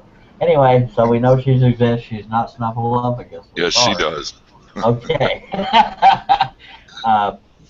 I forgot where I was going because I went to Snuffleupagus. No, it's true about the Walmart mentality. People think that, they can buy something similar at Walmart or IKEA or something like that, and you may be able to buy it cheaper, but I don't know about the quality. Exactly. I had a lady, and to me it was rude as holy heck, but she said, "Oh, I can buy 20 of these made of metal at such and such." I said, "Yes, but you're going to get something that wasn't made with love and care." It was mass-produced in probably a foreign country. Right, If you you want can get it out something of that's China. handmade, some people specifically look for handmade. Yes, you're using a scroll saw, but you're still controlling it with your hands. And I wanted to jump to Donna real quick, and then I'll get to you, Gary. Donna, a long time ago, bought a Charlie Daniels picture from me, or design from me. She cut it for Charlie Daniels and got me an autographed picture of Charlie Daniels from it. And I appreciate that. I was trying to remember who I did that for, and that was Donna Presley. She said she never wants to cut that one again because it had a lot of tassels on its French jacket. But thank you for that, Donna. Gary Griffiths, what were you wanting to say, sir? Something else they may consider if you happen to do craft shows. I think I've mentioned it even on Stephen Good's forum. Is people want to shop around and find deals or sales. If you take something and you price it, like my cross at 50, and they don't want to buy it for 50, well, if you'll put 60 on it, mark out the $60, but put reduced sale and put 50 on it, they're going to buy it for 50 what you're asking for, because they're thinking in their mind, oh wow, I'm saving $10 or $20. Well, in actuality, no, you're not. You're buying it for what I'm asking it for. I'm making you think. And it's really true. They even say these store sales will say save 10%. Well, you're not really saving 10% because they have that originally priced mark, but they increase the price 10% to make you think, but you're actually paying the real price. And that may be something to try in these craft shows as mark it up another $10 or $20, but put reduced on sale, and you may end up selling what you have marked on it. Absolutely, I agree with that. Thank you for that, Gary. I've had more than one person tell me, and it's not even with just woodwork, but they say if you increase the price, okay, let's say I'm selling something for $150. They said add another zero on there, and you'll be surprised how many people will jump at it because they think they're getting something that's worth a lot of money. I've never had that work because I have 4 pieces that I sell for over $1,000. I say that I sell, but they haven't sold. Now, one of the panel members here, I won't name his name out of respect, is considering one of those. But I've raised prices and I've lowered prices. I've cut prices in half. I've reduced them by $700 and still got no sales. And that's just me whining. But I'm going to go back down the line. I believe Lee Nyden was next when it came to pricing. Yeah, basically every person is on the formula. Would you mind yelling, Lee? It's very, very hard to hear you. Sorry, battling a cold. So. Okay. I basically price my stuff off my formula, but for my time and like how much the wood costs. So if I can get the wood for like $7 a board, I charge so much per every client that I get. But just to give you a rough idea, this Cleveland Browns portrait right here is actually an order that I did for somebody yesterday, and it's an 8x10, and then it's a Walmart frame for like $5. and then it's Baltic birch, and it's just painted orange with a black background on it.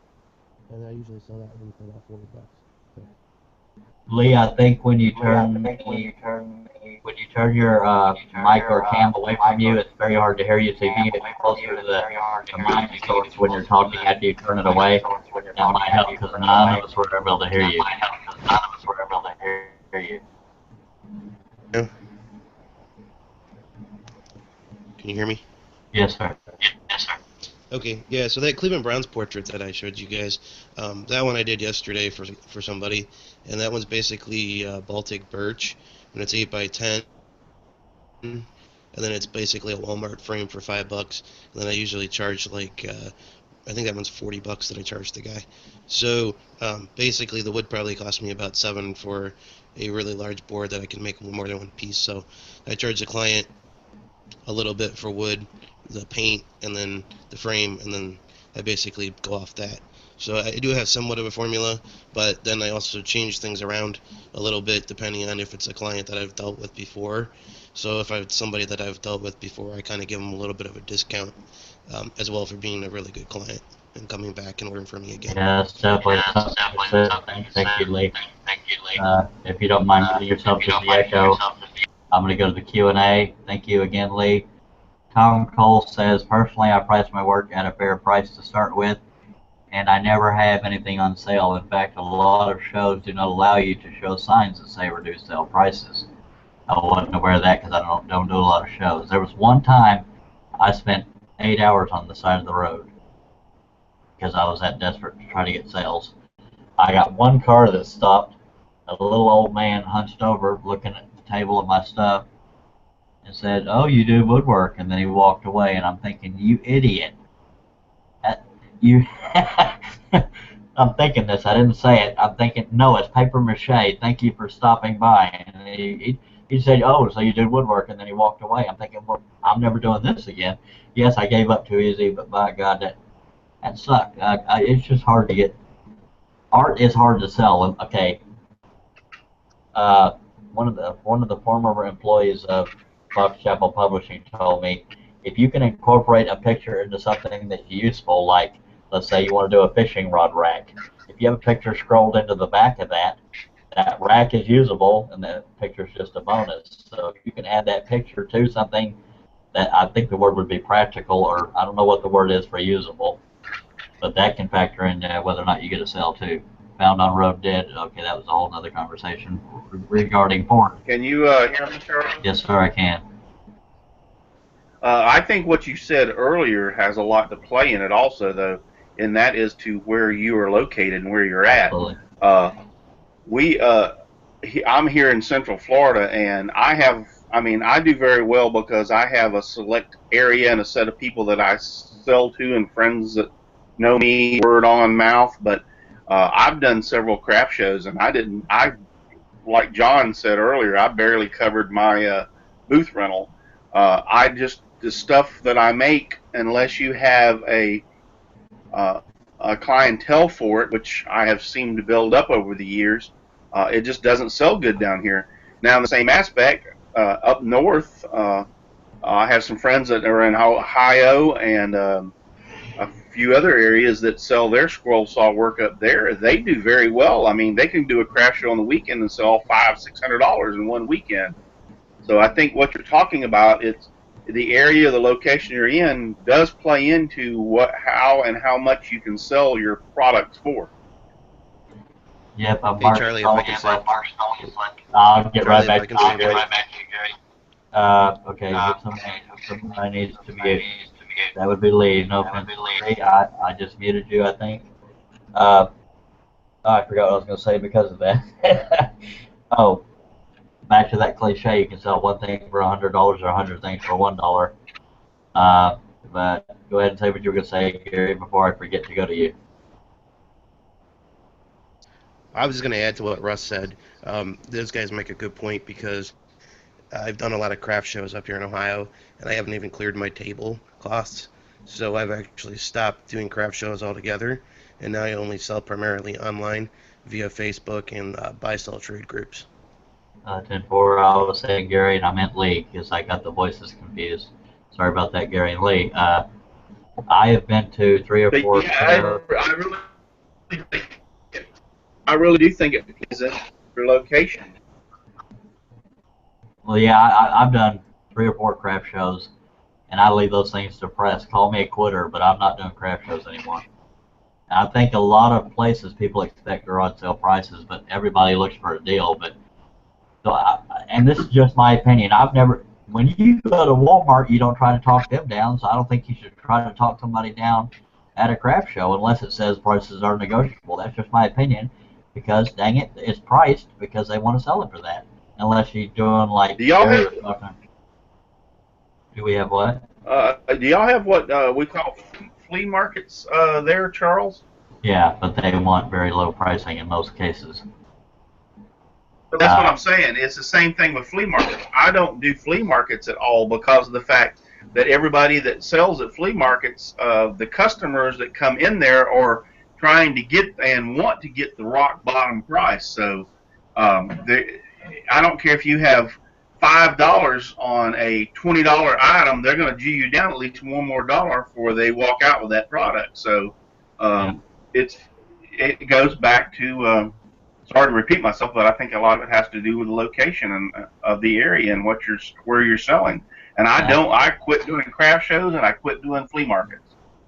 Absolutely. Donna Presley says she won't do flea markets, and Mark Stelling says in Missouri they call them swap meets. I got to get to the Q&A because it's starting to fill up. I'm going to go in order. There again, top bid is at $400. I don't see that going any higher. No offense to anybody. Tom Cole has 3 comments. Says, pretty well, all my sales are from word of mouth. I don't really get sales all that often, so it's usually from pleading or dang near crying in sympathy. I'll take sympathy, Visa, and MasterCard. Whatever it takes to get a sale, I'll just suck it up. He also says, lately I do not go to shows as there are too many people there that sell stuff that comes from China, and it's hard to just make the gate cost. And there again, it's hard to compete with that mass-produced crap. And I believe it was Gary saying he had an example of a laser cut thing. I'll get back to that. I'll get to you in just a second, Gary. I have one more comment from Tom Cole. Says, because I get all my... Yeah, Donna says, never do a show that allows retail. Tom Cole also says, because I get all my solid wood for free, I do not even charge for the time I take to laminate sections and then plane it down and sand it. So I hope I don't break too many blades. Yeah, it's a toss-up. Now, some people say I charge too much. Some people say I charge too little. Even when it comes to pattern designing, Russ was my biggest supporter, saying I wasn't charging near enough to do custom portraits, and I was charging $20, and I cranked it up to 50. I've only gotten one taker since then, and he's on this panel, and I appreciate that. Gary had an example of a laser cut, and I was talking about the burn edges, and we'll probably see that on this. Okay, got this a couple of years ago, maybe even last year. I found these at Michael's. You can kind of see. It's just a big, about an 8-inch, big ornament-looking thing. And there was many of these in all sorts of different shapes. They're thin, but if you look right, if I can get it right there on the very edge, you can see it. It's dark. That means the butthole. It's light, it's dark, real dark brown. Almost looked like they took a torch to it and burned it. But this whole thing, that means this whole thing, everything has been laser done. These are stacked. You can only imagine the thickness that these are stacked in, how thick a laser will cut through. So they could take this 16th inch piece of ornament, stack them 2 or 3 inches thick, and how many would they get out of those? 50, hundreds of them in one stack, and it takes that laser a couple minutes to cut it. But if you try to cut something that much detail on a scroll saw, how long would that take to cut one out? Absolutely. Now, one thing I want to point out in the defense of people with lasers, this is not in defense of them, but if they try to pass it off as handmade, that's a problem. When it's in the people running shows, if they allow both types, handmade and mass-produced, I don't think that's cool. But if you're in it just for the money, I have nothing against laser people, as long as they're not trying to pass it off as handmade.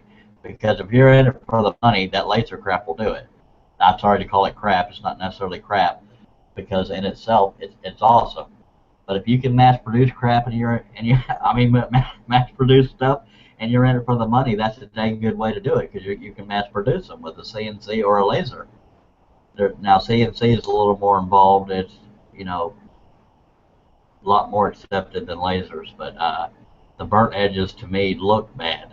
But there again, if you're in it for the money, lasers are the way to go. But if you're in it for the passion, like I think all of us are, it's an insult to see people at least trying to pass it off as homemade. No more things in the Q&A section. Down to 13 viewers. Did I go to? Okay, Mark Sherman, I believe, was next in line on pricing. How do you determine your pricing, sir? I don't have a formula. I just guess. Like that. I ask people, what would you pay for this, and then I go lower. So I'd rather get a sale and lose a little bit of money, and then because that kind of guarantees me another sale in the future from that same person. So I advertise these little miniature nativity scenes by Steve Good, and I first started out at $20. And I was like, well, you're not charging enough, but these things are going off like hotcakes, so I raised it up $5. I still kept on selling them. I probably would have been keep on selling them, but unfortunately Christmas season is over, so I'm not selling them anymore. As far as the portraits go, I haven't had the opportunity to sell one yet, so I'm not sure how those would sell or how much people are willing to pay for them. I have done Intarsia, probably not since the 2000s, early 2000s, and today I got an order for an Intarsia Eagle. And this one's a pretty small one. It's only 22 by 11, and I'm sure he's going to want it enlarged because I used to do like one that was like 3 or 4 feet wide wingspan, and he asked me how much it was going to be, and I said 200, 250. And I was thinking that's probably going to scare him off and not want to do the order. And he's like, wow, I was thinking it's going to be a lot more than that, which I probably still would have gotten the order. He would have paid more money for it, and now I'm losing money. So I was like, I hate that. And I was like, I'm probably lowballing myself, but, this is my first one in probably, 10, 15 years or so since I've done one. So bear with me. I want to get back into doing Intarsia again, so we'll see how it goes, and he's going to work with me a little bit. So, but I think he wants to order probably a total of maybe 2 or 3 more for brothers and himself. So there'll be orders out of this thing. It's probably going to be a good thing. So, that is the benefit to is getting a repeat customer. But God, I completely forgot my point. I am so good at that. Oh, I hate it when. Now, I am very guilty of sounding desperate when I'm trying to get a sale, because I don't want to come right out and say I'll negotiate with you. Like let's say I told somebody $200 on this, and when I tell, okay, let's just say I'm talking to John Doe, I'll sell you this for $200.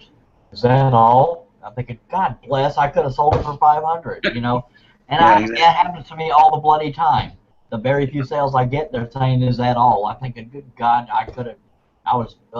that's so frustrating. Yeah, so when I go to craft shows, I've only done maybe two craft shows since I was getting back into Scrollworks. I've probably done 3 of them, and I've made some pretty good money, $300 or $400 or so walking out of these things, and the booth, or at least the table charge, was only like maybe no more than $20 plus a raffle item. So I didn't lose money whatsoever. I made a lot of money. And I probably could have made a lot, maybe another $100 or so if I would have charged an extra $1 for an ornament instead of $4 a piece. I could have, maybe $5 or $6 a piece. But you don't know what people are willing to spend, so I tend to go on the low side and just clear out my inventory as much as I can. So I'm glad it worked for you. John Schaffner brought up while we were having the discussion earlier. He brought up that a lot of laser people. Was it laser or CNC? Pass themselves off as woodworkers. What they are is programmers, because they're just programming the design in the computer, and the computer does the rest. And I agree with that. And I don't think Charles will have to the mindset. What about the I said, mindset? Charles, what you have to do is get in the mindset when you are going to sell something, and you said you were at. I said, what you have to do is get in is when you're going to sell dollars instead of go ahead and bump it up to 250 or 300. You can always down on price. You can't go back up. Agreed, but a lot of people will walk by if they think it's too high. But I understand your point there, and I don't mean to jump past, but I got the Q&A starting to. I don't get you heard me. I did sort of hear you, but you were lagging and breaking up a lot. So I'll give you a chance in just a second, Russ. I mean no disrespect. Russ Meadows says, I don't know if you remember the portrait I sent you today that I sold for 25 bucks. That's why I think I shorted myself. And Russ Meadows sent me a picture earlier. I think it was gorgeous, and I think you did undercut yourself. But that's the risk we take trying to get sales. And I'll come back to you, Russ, in just a sec. And Brad Matthews, I guess this is for all of us, says, do you need to have permission with copyright on patterns to sell? Now, Brad, if you're talking about selling a pattern that you didn't make, you can't resell a pattern. But I think you're probably talking about something made from a pattern. 99% of the time, I don't think anybody has a problem with that. That's why they design patterns. But if they're mass produced on lasers, that's when it bothers me. But I can, I actually need to continue with the pricing thing, since I promised that to everybody. I believe we were back to Mark Stallings. Thank you for that, Brad Matthews. But if anybody else wants to comment, and then I'll let them. Mark Stallings, how do you determine your pricing, sir? Well, a lot of it depends on what I'm doing. You know, back in Christmas time, I was trying and wasn't really mass producing, but I was cutting a whole lot of different things. My wife was painting them, and it's for people to give their kids. Well, I was making sure that they were affordable for the parents to be able to get to their kids. Oh, absolutely. But like I just finished show last week's that team in Florida, Jacksonville Jaguars. There we go. Yeah, there we go. And it turned into a hat rack, coat rack. You know, I priced that because of how much time I was putting into it. You know, just shot her a price, and she was like, okay, you know. And it was so, I mean, it depends on your. Go ahead.